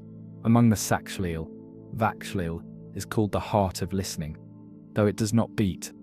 Its tree is unlike others, short and vast, with branches that sprawl like a net of thought across the ground. Its trunk is wide, hollowed with centuries, yet its roots stretch so deeply that the soil hums when touched. No leaves grow upon it, no moss dares cling to its surface. Its bark is white, not the white of purity, but the white of absence, the white of forgotten memory. Tree minders tell of how the grove came to be, though none agree fully. One tale says that Vax Lel was once the most vocal of the Hist, whose dreams were so vast and clear that the entire marsh pulsed with its visions. So many souls were born through its dreaming that their voices began to echo, and the echo became louder than the dream itself. Overwhelmed by its own song, the tree drew its dreaming inward and closed itself to all others. Since then it has not spoken, it only listened. Another account, inscribed in spiral bark script upon the inner walls of the Root Hymn archive, claims Vax Lel is not a tree at all, but a fold in the dream, a place where the Hist first realized that silence could be a vessel for deeper truth. That in silence, shape can form, that in stillness, the song can begin. Pilgrims journey to the grove, not to ask, but to lay down. Each soul carries burdens the mouth cannot shape, wounds beyond flesh, griefs without cause. And at Vax Lel, there are no rites, there are no chants. The pilgrims lie in stillness among the roots, and they are held, not with limb or gesture, but with listening. Many report no change. They leave as they arrived, but the wise say, the change is not in the soul, but in the weight it carries. The grove does not lift the burden, it remembers it with you, and in being remembered, the burden grows lighter, no longer carried alone. There is a ritual known only among the dreambinders, a rare sect of deep soul shamans who walk the border between waking and root sleep. They speak of Sil Telva, the listening dream. It is a trance entered only within Vax Lel, where the soul is allowed to hear its own silence. The dreambinders say that within this silence lives not sorrow but clarity, a purity of thought that precedes both emotion and idea. It is not achieved through meditation, it is granted, and only by the Only 3 dreambinders have ever returned from the full listening dream. Each emerged altered, not mad, not holy, but quiet, so deeply quiet that their presence was said to hush the wind. They spoke seldom, and when they did, their words felt like water finally reaching thirsty root. It is said that one such dreambinder once stood before an enraged warband and uttered a single word. The warriors laid down their weapons and wept. No one recalls the word itself, only its stillness. Vax Lel is not a place for all. There are souls whose restlessness cannot survive its depth. Those who carry too many voices within may find their own thoughts drowned beneath the grove's listening, and yet none are turned away. The tree accepts all, without judgment, without query. It receives not just the soul's words but the silence between them, and it remembers. Sometimes, hatchlings wander into the grove on their own. They are not punished, for it is said the tree calls to the quiet-hearted, to those whose souls sing more clearly in silence than in speech. These children often become the most attuned to the dream. They grow into tree minders, who speak rarely but with great weight, who say little and see much. There are songs, composed in gesture alone, to honor Vaxlel, dances slow and soft, performed during the moon's highest passage, when light itself grows still. The dancers do not move to music, but to the echo of their breath, and when the dance ends, the grove sways, not in wind, but in acknowledgement. To the outside world, Vaxlel is nothing, a pale tree in a quiet swamp, but to the Saxlel, it is a sacred truth, that to be heard without interruption is to be healed, that a soul remembered in silence is never alone, and so the tree remains, unmoving, unspoken, ever listening, and the Hist dreams on, through silence more sacred than sound. There is a form of knowing in Black Marsh that has no word among the tongues of men or mer. It is older than speech, yet younger than light. The Saxleel call it Zeech, Kotan. The knowing that wait, it is the wisdom not of what has been learned, but of what lies beneath, patient, unmoving, folded into the self, like a root coiled in dark soil, waiting for the season, when it must rise. Among the Hist, knowing is not accumulated, but uncovered. They do not learn by reaching outward. They dream inward, into the spiral of memory layered beneath bark and time, and in that dreaming, they find again and again what was already there, the first fire of meaning that gave shape to soul. There is a place in the inner marshes where the water flows against gravity and the wind circles without leaving. It is a wetland without edges, shifting from mire to lake to peat, with the breath of the moons. No maps mark it. The Saxleel know it only by sensation, by the warmth at the base of the spine, the hum in the soles of the feet. It is the basin of waiting, Silrak, Kate, and it is where the Hist dreams the slowest of all. The Hist that dwells here is not wide, not towering, not marked by blossoms or song. It is a small, dark tree, with limbs curved back upon themselves, like folded wings. Its bark is thick with layered scars, not from wound but from patience. It is said this tree once spent 1,000 years dreaming a single thought, not because the thought was long, but because the thought was deep. The tree minders speak of this grove only in breathless tones. They do not recite its truths, they trust them. For in this place the Hist does not give answers, it becomes them. Those who seek its dreaming do not do so for prophecy or power. They come with questions that cannot be spoken, questions without phrasing, wounds without name. Pilgrims are not turned away, but they are not welcomed either. The Hist of the basin watches, measures, not the shape of the traveller, but the stillness of their longing. And if it is ready, it shares its dream.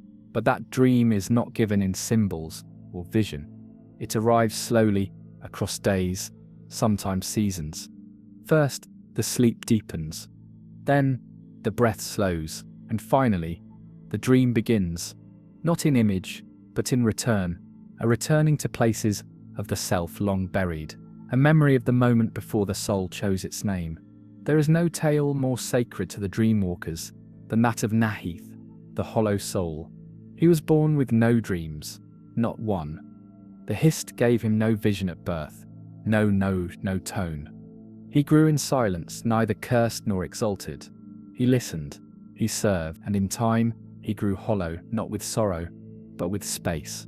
At the turning of his 20th season, he walked into the basin of waiting and was not seen again for 5 years. When he returned, his eyes were closed, but his steps were sure. He did not speak, yet all understood. He touched the roots of his home grove, and sap flowed upward for the first time in 2 generations. The hatchlings, born that season, bore marks not of the known Hist, but of something older, a curvature of scale, a pulse in their thoughts, a silence that calmed the air around them. Nahith did not stay. He walked onward, and no record remains of where he went. Only that his presence lingered in every grove he passed, like the scent of ash before rain. The tree minders say he had found his knowing, not taught, not shown, uncovered.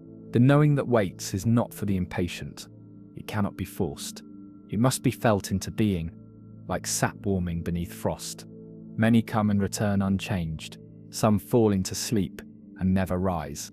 A few are transformed, not in shape, but in gaze. They look at the world as though they have seen beneath its skin and found it whole. There are no temples at the basin, no relics, only the tree and the waiting. Once a decade, during the longest night of the cold moon, the tree minders send a silent procession to the basin. Each pilgrim carries a single object from their grove, an item that holds memory, a carving, a shell, a shard of songbone. These are laid in the water, not as offering, but as invitation. The basin accepts what it will. The rest is left to sink into the mud. The purpose is not sacrifice. It is remembrance through stillness. By leaving memory behind, the grove allows the Hist to remember without direction, to dream the dream that is not shaped by want. This ritual is called Sith, the night of unasking. And so the tree waits. Its roots deep, its limbs quiet, its dreaming slow. It does not call, it does not give, it does not judge. It simply waits for the soul ready to remember what it never knew it forgot. And in that waiting, the knowing blooms, quiet, eternal, whole, and the Hist dreams on. There is a sound that drifts across the marsh at dusk, not carried by wind, nor stirred by insect or bird. It is low, almost imperceptible, like breath passing through hollow reed. The Sakshiel do not name it aloud. To do so would be to lessen its depth. Among men it is simply called the return. It is not always heard with ears. Often it is felt beneath the skin, an ache in the bone, a flutter in the soul, as if something once forgotten is on its way home. The Hist knows this return, not as an event, but as a rhythm, a sacred inevitability. In their dreaming, nothing departs that does not one day come back. Every soul folded into the root, every echo lost to wind, every broken thought cast into swamp water, all return, not unchanged, but expanded, like rain rejoining a river. There exists, in the reed-dense depths beyond the Saliuaksith, a place known only in gesture, the circle of soft shells, a clearing without trees, ringed by ancient stumps, long since swallowed by lichen and time. It is not a grove in the formal sense. There is no central tree, no sap to taste, no visions to behold. And yet, it is one of the most sacred sites in the Hist's slow memory. For this is where the Hist dreams of coming back. The tree minders say that each soul, once given form, sings its way into the world.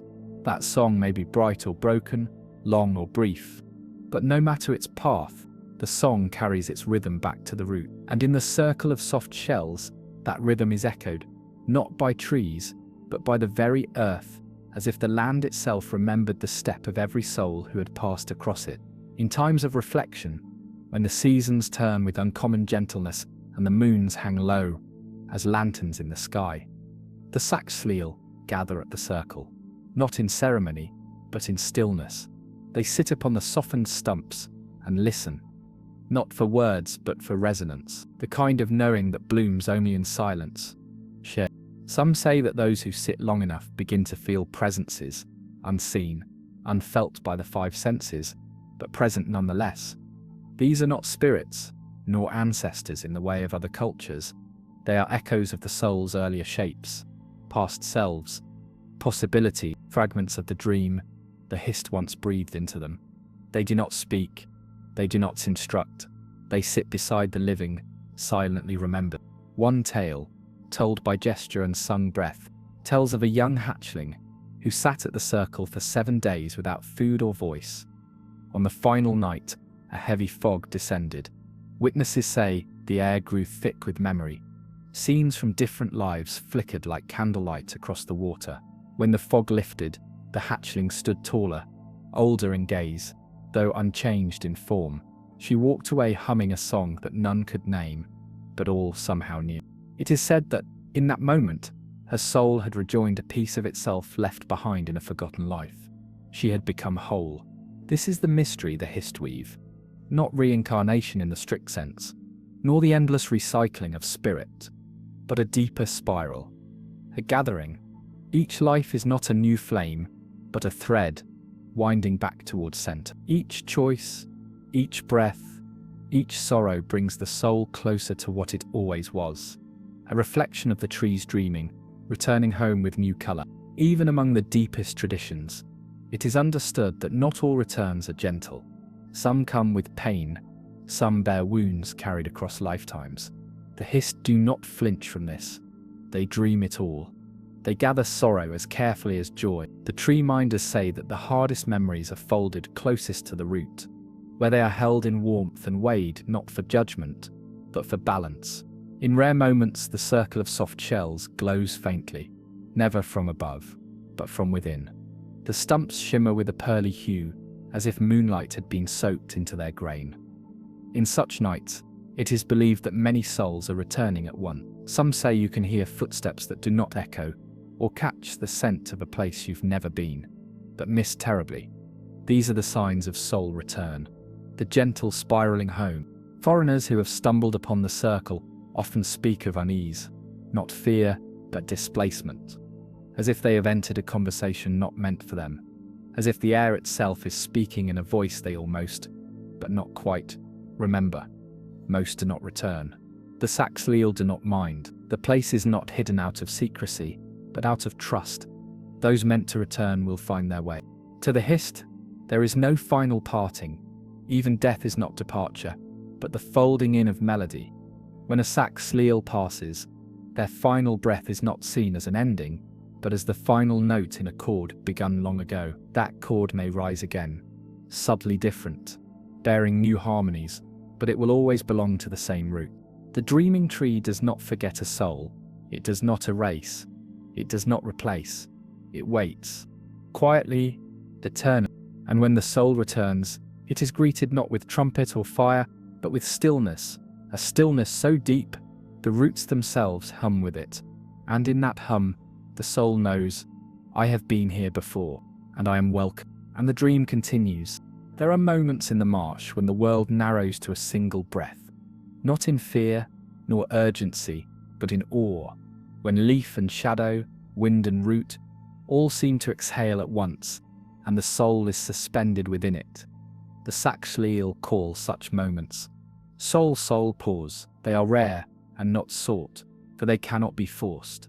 They arrive like dusk, gradual, inevitable, and softly divine. It is said that the Hist treasures these moments most, not for their rarity, but for their clarity. In the soul pause, when all motion falls away, the Hist dreaming grows lucid, not brighter, not louder, but sharper like the surface of still water, waiting to reflect. One such place where the soul pause lingers longer than elsewhere is the Grove of Woven Sight, Sainaxithil. It lies not on land, but suspended between roots that have grown into a lattice, forming a cradle above slow-moving water. To enter it one must climb, not upward, but inward. The path spirals like the coils of thought, like the folding of an old memory resurfacing from within. There is no central tree in Sainaxithil, only many. The grove is a gathering, an interwoven cluster of Hist, their limbs grown together in silent congress. Each tree remains itself, yet no longer separate. Their sap mingles, their dreams intertwine, their knowing flows not as singular current, but as braid. It is believed by the tree minders that this grove exists to contemplate contradiction, to hold many truths in balance, without seeking resolution. Here the soul pause lingers like incense. Visitors speak of time bending strangely, of feeling days pass in minutes, or a single hour stretch into full seasons of thought. Some report visions not of past lives or of their own future, but of someone else's dreams, faces unfamiliar, joys not theirs, sorrows carried without understanding. These are not intrusions, they are gifts, shared across the woven dreaming. In Sainaxithil, the soul does not stand apart. This communion is known as Sith Tulsa, the joining of root and sight. It is not entered lightly.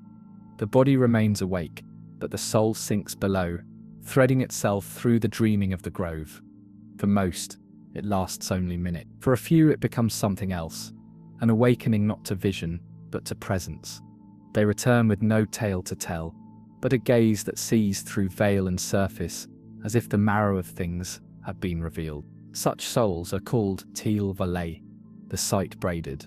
Not prophets, not mystics, but those whose dreaming has become interwoven. They walk among the saxhleel with a gentleness that feels older than age. Their steps do not leave prints, yet the places they pass through remember them as dew remembers moonlight. Many are drawn to the grove of woven sight in times of great turmoil, not to be healed, but to listen. The Hist here do not soothe with answers. They offer resonance, the sound of many truths held together without dissolving into one. The tree minders teach that the world does not need certainty, it needs witnessing. And this grove is the witness. There is a story told only at dusk, in the circle of reed fires, of a wandering healer named Saluzan, whose soul was splintered by grief. She had once held the dying breath of a child not her own, and from that moment, her dreams were filled with the pain of others. She began to see wounds before they occurred, to feel losses not yet suffered. Her touch brought comfort, but cost her sleep. In desperation, she came to see a sick thill. There she lay beneath the joined roots, and surrendered not her sorrow but her silence. And in the dream, the grove did not take her pain. It braided it, with the pain of others, of strangers, of souls long returned, of trees that had once burned, of rivers that no longer sang. When she awoke, her grief was unchanged, but it no longer weighed. It belonged, not to her alone, but to the rhythm of the world. She returned to her grove with no new powers, no visions, but her presence became a place of soul pause. Those who came to her found themselves stilled, even without words. She did not teach, she did not preach, she simply sat, and around her, others remembered how to breathe. Such is the way of Say-Sig-Thil. It does not transform by force. It reminds that pain, joy, confusion, all these are threads in the greater weaving, that the soul is never alone in its shape, that somewhere, another root, dreams what you cannot name. Even the sap here flows differently. Slow, dark gold, luminous in moonlight. It is said that to touch it is to feel all songs at once, every tone ever sung by every Hist in every age, pressing gently upon the skin, like a memory unspoken. Few dare drink of it. Those who do are forever changed. Some speak no more, their voice lost to the braid. Others become singers of breath, their words carrying weight beyond sound. One such drinker, Zekiel Marie, vanished into the night after sipping the sap. Her footprints led only a short way before disappearing altogether. The reeds where she last stepped have never moved since, and so, the grove of woven sight remains, a place of braiding, of balancing, of becoming, not for guidance, but for stillness. And in that stillness, the Hist streams many truths held together, swaying like roots in sacred wind, and the dreaming does not cease. There is a kind of memory the Saxil call Veste-Xul, the deep unspoken recollections that live not in the mind, but in the marrow of the soul. These are not stories one tells, but shapes one carries, the sense of a name you've never spoken, the echo of footsteps down a path you have never walked, the weight of a goodbye that was never given. The Hist remembers these, and for the deep unspoken is the dreaming's breath, inward, before speech, before shape. It is said that beneath the surface of every Hist grove, hidden in layers of roots older than ruin, the trees store this deep dreaming, not to preserve it, but to let it ferment. Like sap thickening into amber, the memories that are too large for waking thought slowly turn to silence, not a forgetting, but a sanctification. Among the secret groves known only to the tree minders is one few speak of, and never with clarity. It is called Telathixith, the grove that hums, a place where the deep unspoken rises not as vision, but as vibration, felt in the lungs, in the joints, in the curve of breath itself. It is never seen in full, for the air within it shifts with perception, the trees appearing closer or farther depending on the shape of your longing. Light behaves strangely here, bending inward as though caught in reflection. The Hist within Telathixith does not offer prophecy, nor healing, nor song. It resonates. It hums the memories that have no words, no lineage. The hum is not loud, not painful, but constant, a living undercurrent that brushes the edges of the soul. The closer you sit to the root, the more it deepens, not in volume, but in truth. Some say it grows so subtle, but it becomes indistinguishable from one's own heartbeat. To dwell here for too long is to come apart, not in madness, but in release. The shedding of names, roles, even memories, not your own. The Hist does not ask you to leave these things behind. It simply hums them free, until all that remains is what has always been there. The first knowing, unmarred by the shaping of time. There is a ritual known as sal to seal, or the soft surrender. It is not performed by the tree minders, but by those who come to the grove with burdens they can no longer name. They arrive without words, lay themselves at the base of the humming root, and allow the dreaming to touch them. For some, it happens swiftly. For others, it takes days, sometimes weeks, but always. The grove wait. The surrender is not a giving up. It is a coming in, an allowance. The trees do not take, they simply hold. And in being held, the soul breathes differently. No longer guarded, no longer burdened by its own story. Those who return from Telathixith are soft-eyed and slow of speech. They do not recount what they saw. They speak only of what they no longer need to carry.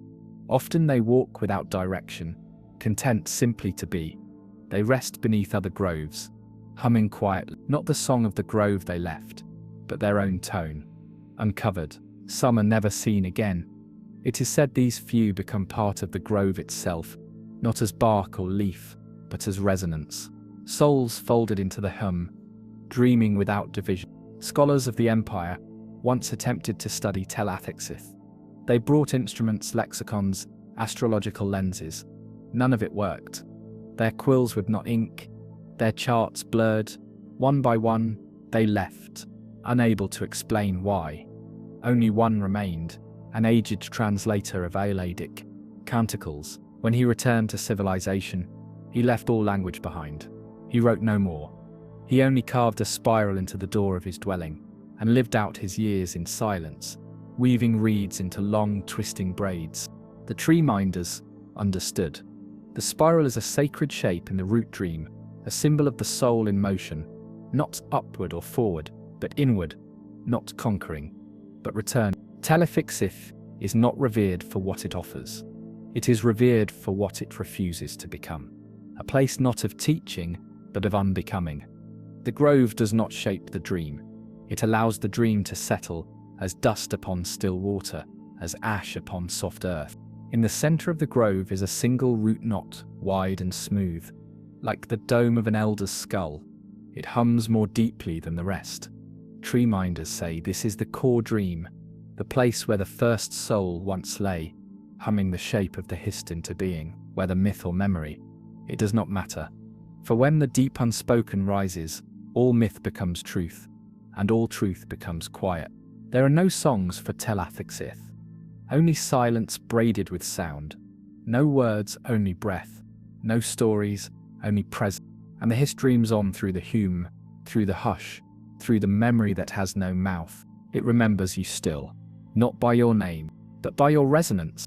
At the very rim of the dreaming marshes, where light falters not from cloud, but from thought, there lies a boundary not marked by stone or root. The Saxhleel call this place Seatavax, the shore of the in-between. It is not the end of the Hist, nor the beginning of the void. It is the place between shape and possibility, between memory and becoming, a liminal mirror, held gently in the hollow of the world. Those who wander near it often do not know they have arrived. There is no sudden shift, no cry of beast or breath of wind, only a slow thickening of silence, and the sense that each footstep leaves not only prints behind, but ahead as well.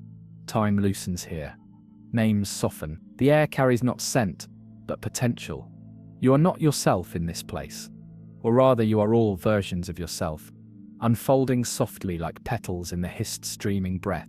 It is here that one may encounter the rarest kind of Hist spoken of, only in riddled bark script, and the gestures of the tree minders' most ancient dances. A tree without root, without shadow, known as Votagzil, the unanchored root. It is not bound to soil or grove. It does not live in one place. It is dreamed where it is needed.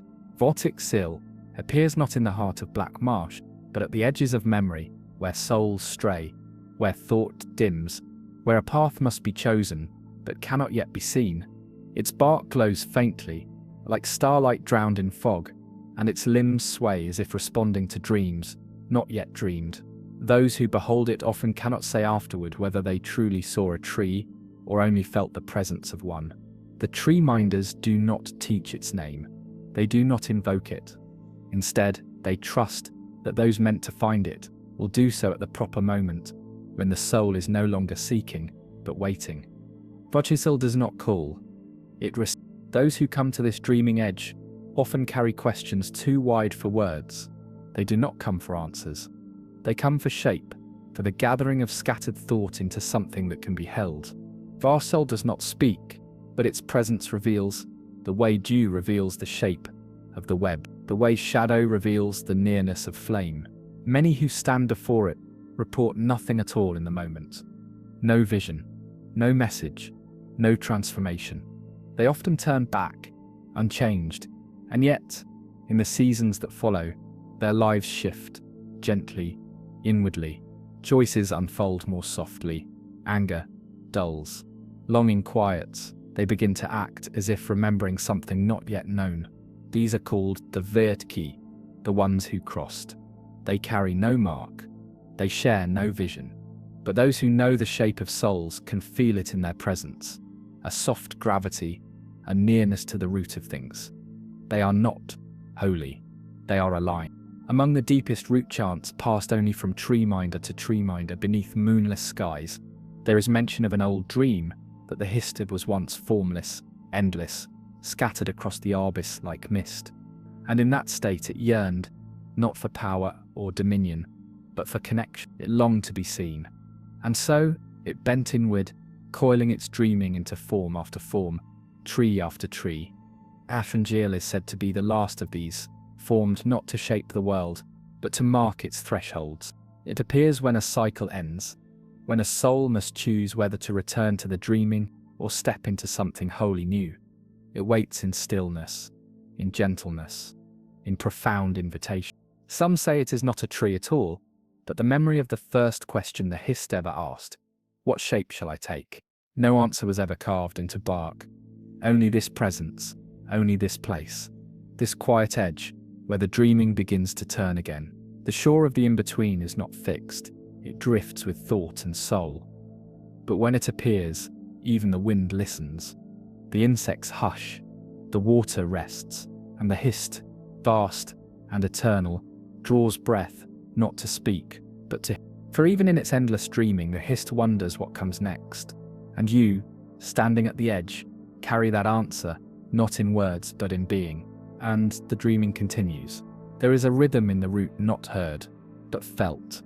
A slow breath beneath thought, older than flesh, older than form. It moves like shadow through water, like memory through time. The Saxhleel do not name it in full, they call it Kassit Vaka, the quiet binding, and they speak of it not in chants, but in pauses, in the spaces between one truth and another.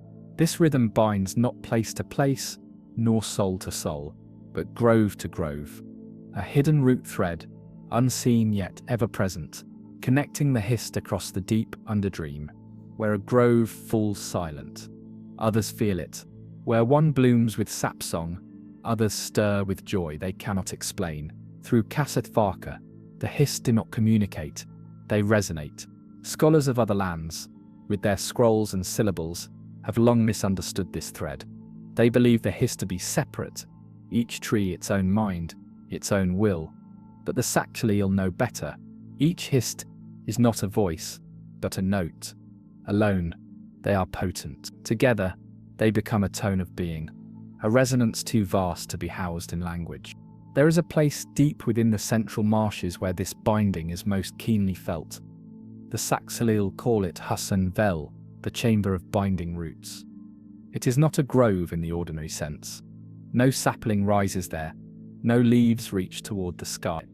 Instead, it is a hollow where roots from many groves meet, weaving through the stone and soil in patterns too ancient to chart. The tree minders say this place is the throat of the root song, the place where all pulses pass, where all memory must hum before it can fade.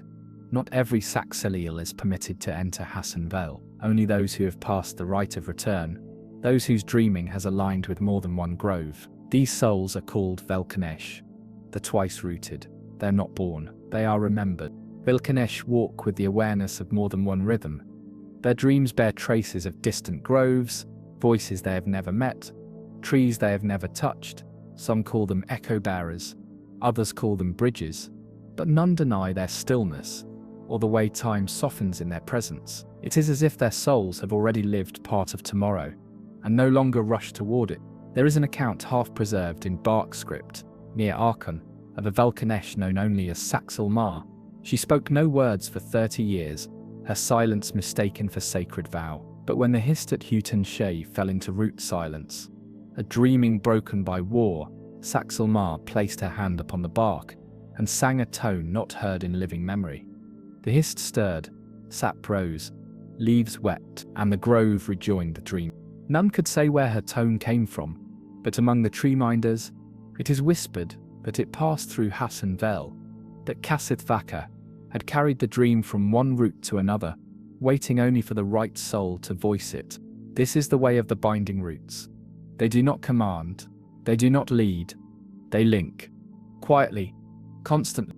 The chamber itself is said to breathe, a deep, slow exhalation of time that causes the air to shiver with memory. Pilgrims who have sat among the roots report sensations of being spoken through, not to, of feeling their own thoughts braided gently with others. Strangers, ancestors, unborn children. The voice is not theirs, and yet it is not foreign.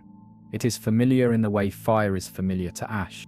Some believe the Kasith Vaka reaches even beyond the Hist Maist, that when a soul touches it, they do not merely commune with root and tree, but with the shape of memory itself, that the very notion of time becomes circular, not line, but coil, not progression, but return. And when one listens deeply enough, beyond the echoes and the underdreams, they hear not song, but silence, the final binding, where all tones converge not in crescendo, but in rest. It is said that at the end of all things, when the last breath of the last Hist becomes still, Kasith Vaka will remain. Not as root, not as rhythm, but as the space between the sacred pause. And in that space, the dreaming will begin again, quietly, in stillness, from one root, and then another, and the Hist will dream once more.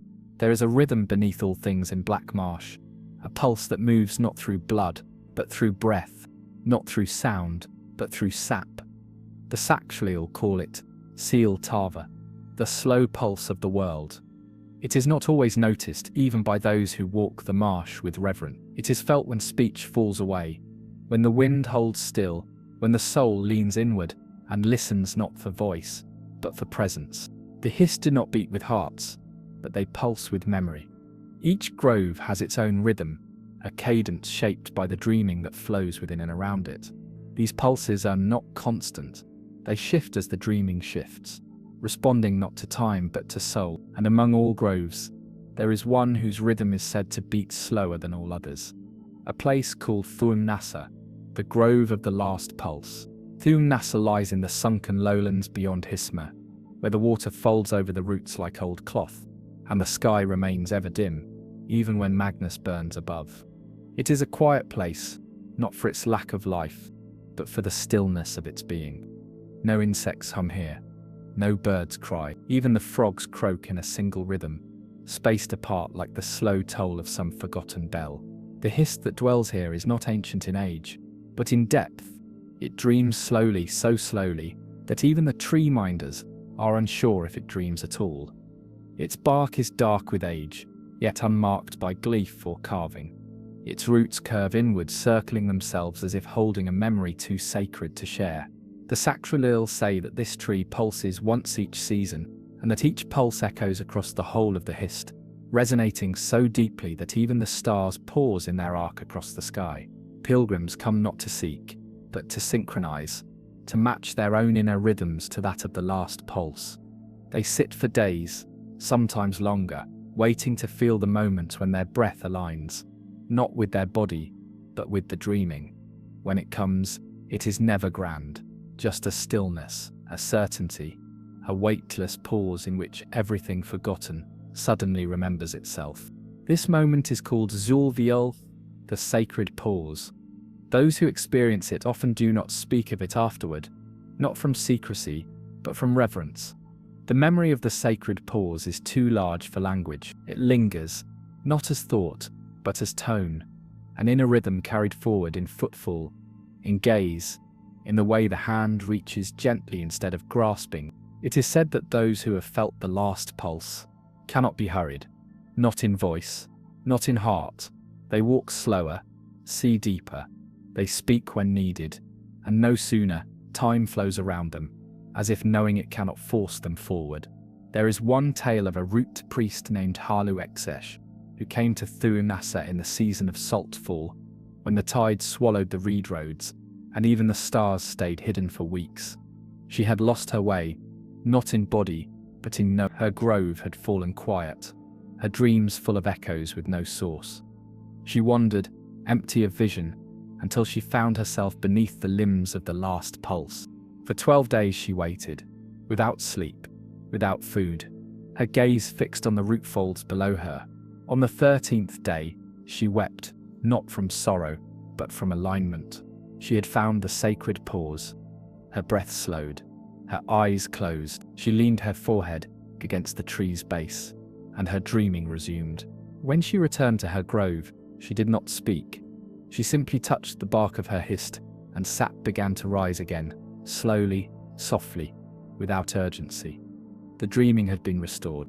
Even the tree minders speak carefully of the last pulse. They say it is not a gift, but a reminder that the world is not moved by speed, but by rhythm, that the soul does not expand by reaching, but by remembering its own pace. They teach that the Hist are not impatient, nor demanding. They wait, always, for the moment when a soul's beat returns to harmony with the dreaming. And so, the grove remains, quiet, untouched, beating slowly beneath water and leaf, beneath moss and memory. Once each season it pulses, and when it does, somewhere in the marsh, a soul pauses in the middle of speech, or stops mid-step, and simply listens. They may not know why, but the tree knows, the dreaming knows, and the pulse continues through root, through soul, through time unmeasured. For the Hist does not count hours, it breathes in centuries and speaks in seasons. Its rhythm is not ours, but we too can return to it, and in the sacred pause. Remember, there is a kind of stillness found only in the places where no road leads. In black marsh beyond the rivers that bend like old thoughts, and the stones that whisper beneath moss, there is such a place, a clearing untouched by path or purpose. The Saklil call it Seal Sol, the clearing between lives. It is not a grove, not a shrine. It is not even marked on any bark script. And yet, the Hist dreams there with a quietness so total, it becomes more present than sound. The trees that ring this place are bent, not broken. Their trunks curve as if bowing, their leaves turned not to the sun, but toward the center, toward the emptiness that holds more meaning than presence.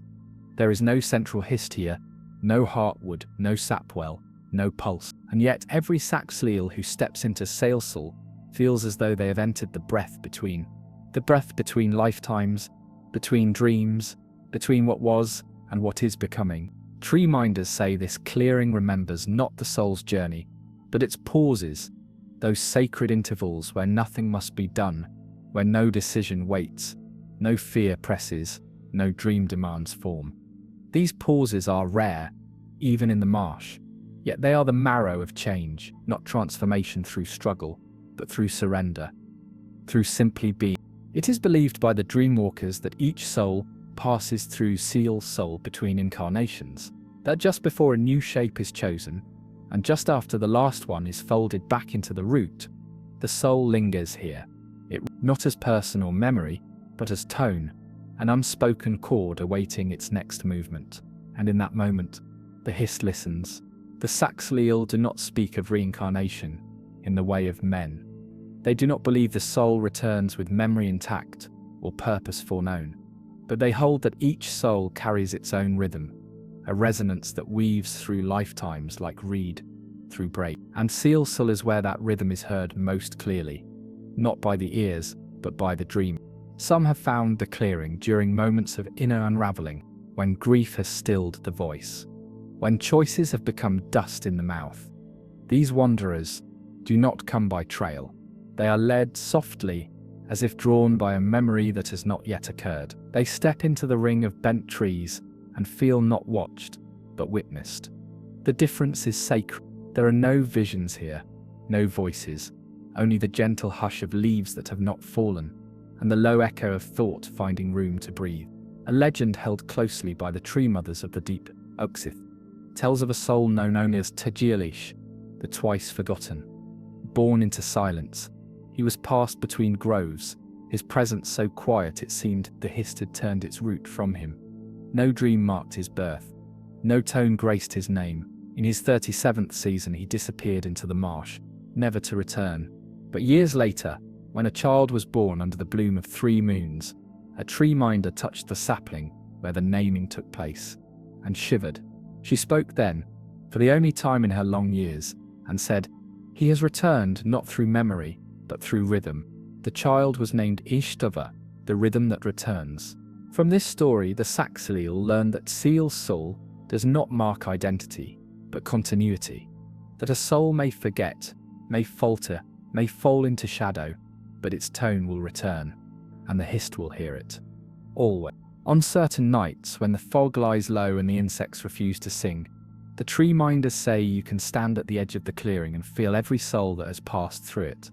Not as presences, but as harmony, a layered, living stillness, deeper than music. Not memory, not prophecy, just being. Those who have sat in the center of the clearing for a full night often report strange dreams afterward, not visions of other places, but sensations floating in warm water, without form, hearing songs sung in voices not their own, or watching light move without source. These dreams are not frightening, they are vast. They leave a softness that lingers behind the eyes, as if the soul had opened and then closed again. Gently. It is customary among some groves to bring dying elders to Seal Sul when the time has come. They are not left alone. A tree minder remains, saying no words, singing no song, only sitting beside the elder as they breathe their final breaths.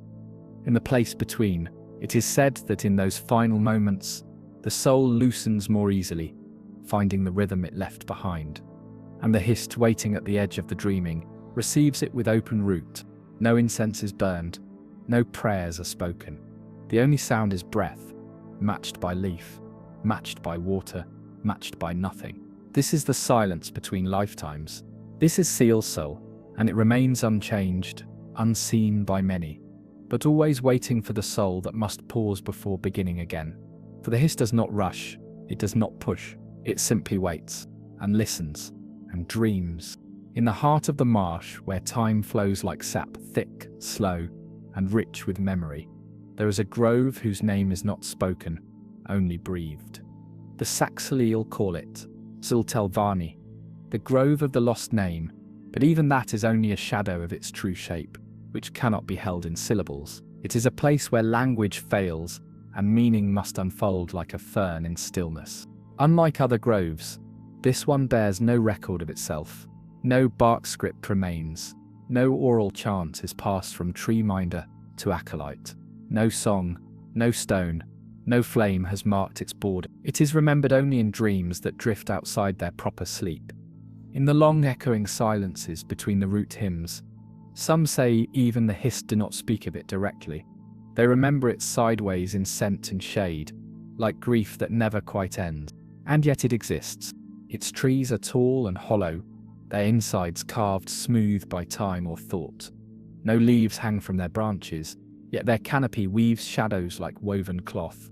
Their bark is pale, like sun-bleached bone, and their limbs are bent inwards, not from storm, but from remembrance. It is said this grove was once home to a Hist that dreamed too deeply, a tree whose visions reached beyond Neon, beyond even the Arbis, and brushed the edge of non-being. This contact did not shatter it, as it would shatter lesser things, but it changed the dreaming forever. The Hist awoke from that dream and did not know its own name. This was not a forgetting, it was a release, the letting go of identity, the surrender of purpose. The Hist of Zultalvani no longer wove souls, no longer summoned tone. It simply remained, vast and voiceless. The other trees did not turn from it. They simply grew quiet, out of reverence, out of awe. Tree minders speak of this grove only in the oldest ceremonies. When a soul returns not with peace, but with unraveling, when one has wandered so far from the root that they cannot find their own song, these rare, fractured souls are guided to the edge of Zultalvani, and they are left alone, not abandoned, trusted, for it is here that the Hist dreams without form. And in that formlessness, some souls remember not who they are, but what they have always been before name, before tribe, before skin. They say time is still in this grove, that one may spend a day or a decade and rise unchanged in body, yet softened in soul. The lost emerge quieter, not healed, not whole, but surrendered. Their tone no longer seeks the old shape. It finds a new one, less sharp, more open. One such soul was Zeshli, a word keeper whose voice had shattered in battle. Her grove could not hear her, and her dreams had grown twisted with echoes of death. She came to Zultalvani, seeking restoration. She left with nothing. No vision, no words, no memory of the visit. And yet when she returned, her mere presence caused the reeds to sway in rhythm, and sap to rise in trees, long dormant. She did not speak again, but when others stood near her, their own dreams grew still, not stilled by force, stilled by reflection. Zultalvani is not a place of answers. It is a place beyond questions. Those who seek to become often fail to find it, but those who have ceased seeking arrive without knowing how. There are no rites within its ring, no offerings, no invocations. The grove itself is offering. Its silence is the ceremony. Some scholars once whispered that the Hist of this grove may not be a single tree at all, but many, each a forgotten name, a lost thread, a discarded self. That this grove is where all unremembered dreams go to sleep. Not discarded, honored, preserved through absence. The Sakshalil believe that when the world's final echo fades, when the last breath is drawn and the last tone sung, Zultalvani will remain, not as ruin, but as witness, as the place where even the Hist may come to rest, where dreaming ends not in conclusion, but in release. And so, the grove waits. It has no song, no root tide, no spiral bark script to mark its age. Only silence, deep, kind, endless. It is the place you arrive when all other paths are closed. It is the name you find when all others have fallen away. It is the dream that remains when all dreaming is done, and the Hist, vast and eternal, continues to dream on, through silence, through surrender, through the song that no longer needs to be sung. In the southernmost reaches of Black Marsh, where even the bravest rootkin hesitate to tread, there lies a stretch of land submerged not by water, but by memory. The Sakshalil call it Faiteth Nart, the mire of echoes. It is not marked on any map, nor sung of in any root hymn, yet it endures a place where the past has grown so thick, so layered, that the present cannot move freely through it. Those who wander into the mire speak of strange echoes, not of sound, but of presence, a breath on the nape of the neck that mirrors their own, a shadow in the water that does not follow their shape. Some say they hear voices calling not their name, but a name they once bore, not in this life, in another. One the Hist still remembers. The trees here are knotted and pale, their roots sunk deep into peat rich with centuries. Their branches seem to lean inward, cradling the air like a listener, cupping the final words of a dying song. Sap oozes slowly from the trunks, not golden or red, but a dark, almost blue hue, as if the roots are distilling grief itself. The Hist of this place is old, though not in bark or branch. It is old in burden. The dreaming tree that once guided this region suffered a great rending in the days before men came to Tamriel, a forgetting unlike any other, not imposed by violence or fire, but by sorrow so deep it broke the rhythm of the dreaming. Some say the Hist of the mire tore a piece of itself from the root web, choosing isolation, over madness, and in doing so, it became the echo Hist. It does not dream forward as others do. It dreams backward. Its sap flows inward, folding into old visions, reweaving memories not as they were, but as they felt. The echo Hist does not remember truth. It remembers feeling the warmth of the fire before it was lost, the shape of a soul before it splintered, the longing of a name just before it was forgotten. Tree minders do not guide pilgrims to the mire. Those who go are called by dreams that cannot be shaken, faces glimpsed through still water, voices carried on windless nights, the ache of something undone. These souls are not broken. They are open, and the echo Hist is where the open find reflection. There is no sap communion here. No naming, no vision quests, only stillness. Pilgrims wade slowly through waist-deep water that seems never to ripple, their steps stirring not silt, but memory. Some find themselves speaking aloud in voices not their own. Others recall lullabies from no childhood they can place. A few fall into sleep the moment they touch the tree's base, dreaming of ruins they have never seen and weeping for cities they never knew they lost. It is not uncommon for those who return to carry new scars, marks on the soul, not the body. They are not wounds but reminders, proof that something sacred was touched and could not be left behind. There is a tale, half sung and half sighed, of a soul known only as Velthika, a root dancer born in the ash seasons, who had never known her groves histed to bloom. She dreamed every night of a name not hers, of a sister lost before time, of a voice that always sang from behind her breath. At the age of 22 moons, she walked into the mire and was not seen for 40 days. When she emerged, she spoke no Saxleal tongue, only silence. But her eyes glistened with recognition, not of place, but of self. She returned to her grove and touched the limbs of the sleeping history, and for the first time in 3 generations, it shed a single tear of sap. The echo Hist had returned a piece of itself through her. Such is the dreaming of the mire. It does not offer peace, only resonance. It does not mend the soul. It reveals where the soul has always been frayed and sings softly into the hollow. The tree minders say, the echo Hist dreams, not to guide, but to remember. It is the keeper of the forgotten shape, the guardian of the dreams that the rest of the Hist cannot bear to hold. When a tone is lost from the root song, the echo Hist hums it back into place, gently, painfully, slowly, and so it remains, cradled in water thick with time, dreaming in reverse, gathering the broken chords of the past and weaving them into songs no one will ever hear, but which every soul deep beneath its breath will remember.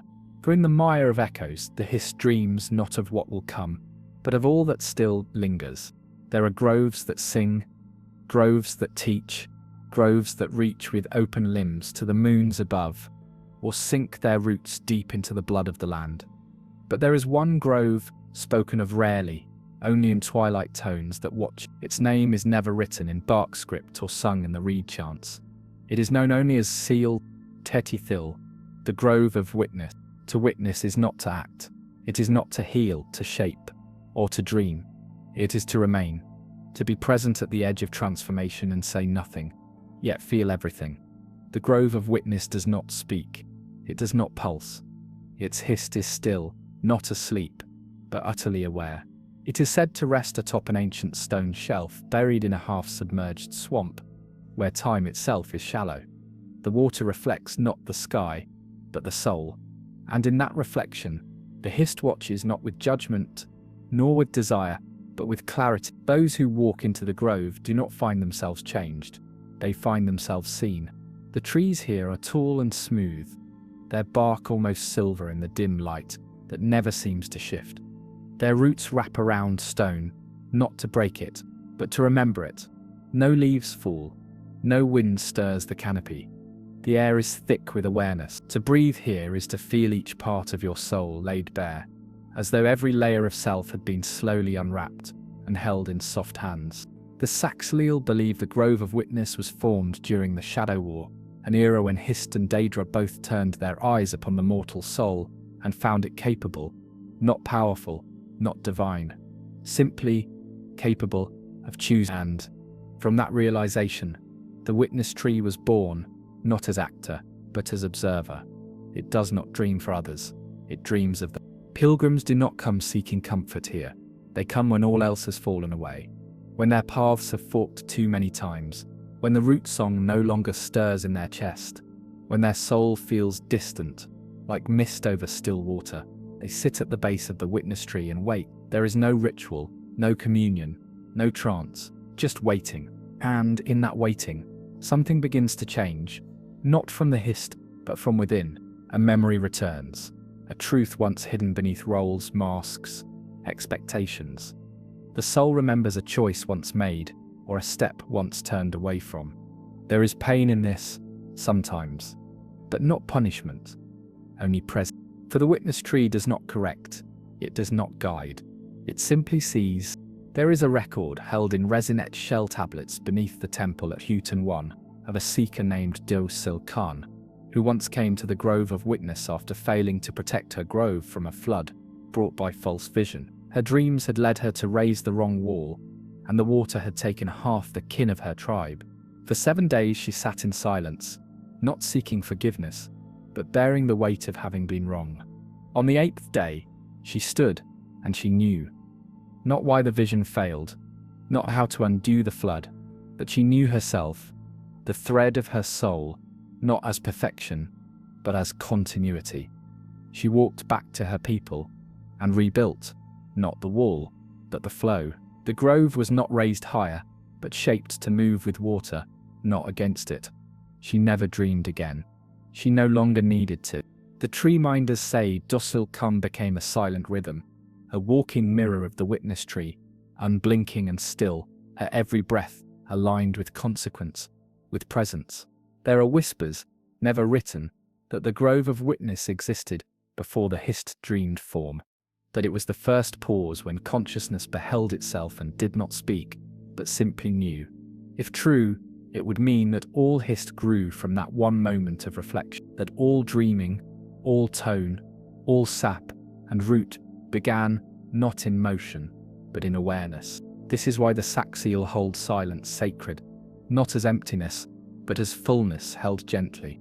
It is why children are taught to listen before asking, why the first rite in every naming ceremony is not the bestowal of a name, but the breath held before it. For in that breath the soul is seen, and the witness tree watches still, not to interfere, not to shape, but to remember every moment the soul became itself, when it chose without knowing, when it faltered with grace, when it stood still and was, this is witnessing, this is presence, and through it the Hist continues to dream, dreaming of us not as pieces to be moved, but as melodies to be heard. Even when we fall silent, the witness tree does not turn away, it listens, and in that sacred stillness, the soul learns how to return. In the fading light between dusk and dream, there is a sensation known to the Saxiel as Marthiel Vot, the vanishing light of the soul. It is not death, it is not departure, it is the gentle dimming of presence before transformation, the point where a soul begins to release its shape, not from sorrow but from readiness. There is a grove where this moment is honoured more deeply than anywhere else in Black Marsh. It is called Te Histel, the grove of the setting root. To reach it, one must travel not outward, but inward, through memory, through silence, through the rituals of stillness. Few make this journey more than once. Those who do return not with stories, but with a gaze that has forgotten urgency. The trees of Te Histel grow downward, their roots are above the marsh like bent limbs reaching skyward, while their trunks spiral beneath the water and soil, disappearing into depths none have ever measured. Their leaves are small and deep crimson, even in the heat of green season. When they fall, they vanish before touching earth, as if claimed by the dreaming before gravity can gather them. The Hist that dreams here is tired. Though not weary, its dreaming is slow, not from weakness, but from wisdom, an understanding that all rhythms, even the deepest root songs, must one day find rest.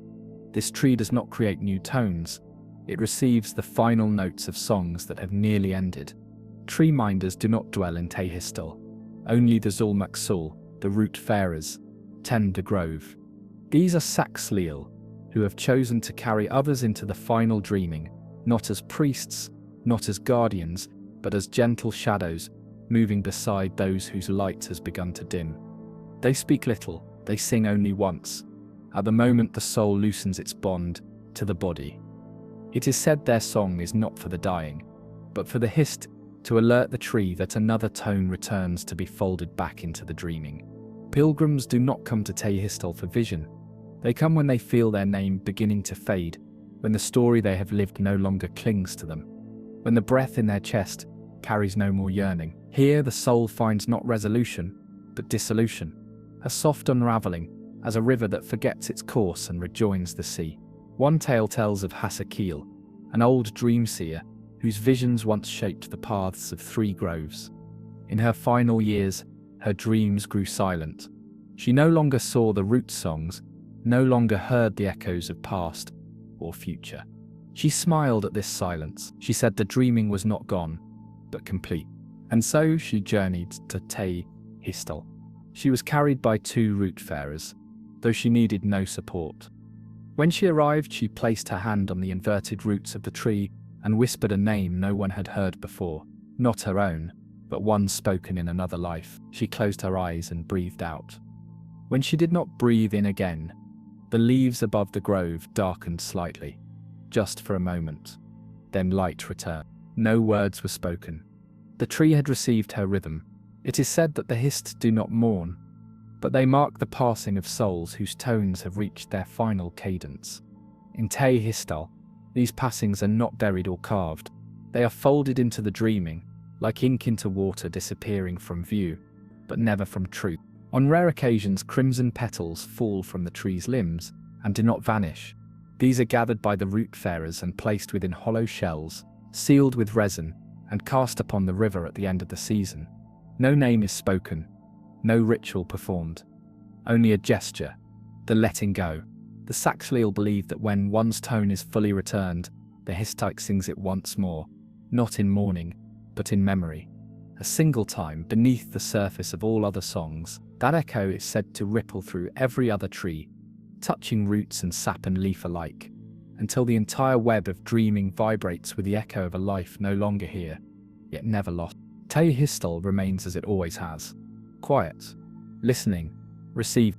It is the place where the soul is not judged, but welcomed, where endings are not feared but folded, where the last light of the soul is seen not as extinguished but as transformed into silence, into dreaming, into the next unseen beginning.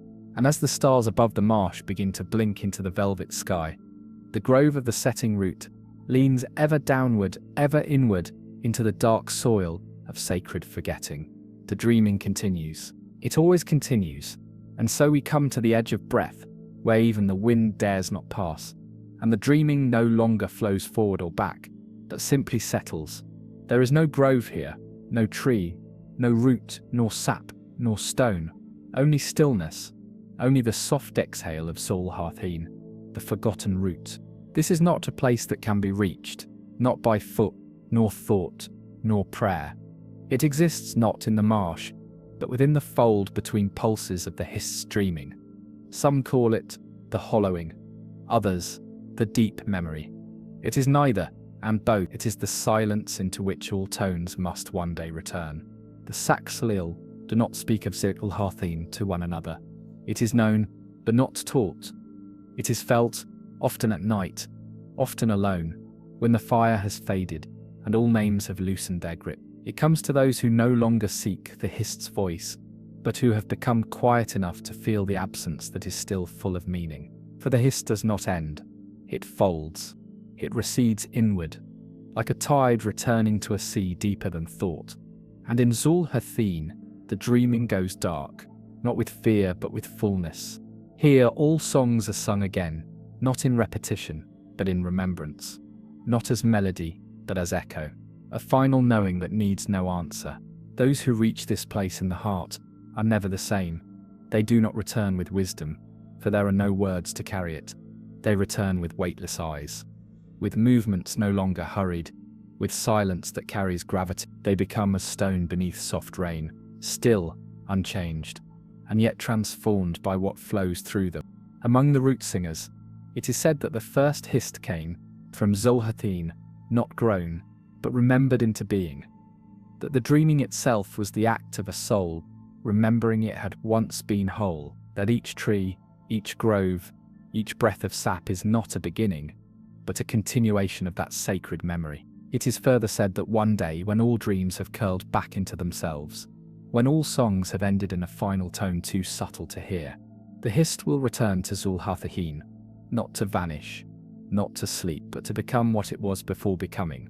Presence without shape, rhythm without sound, knowing without name. And we, the souls it has dreamt and remembered, the voices it has echoed and given form, will not be lost. We will become as roots folding into root, as leaves sinking into soil, as tone fading not into silence, but into oneness. No prayer will mark that moment, no flame will burn for it. There will be no ceremony, only a breath, drawn inward and never released. And in that breath, the Hist shall continue, as it always has, as it always will, in dreaming, in stillness, in the root that never ends.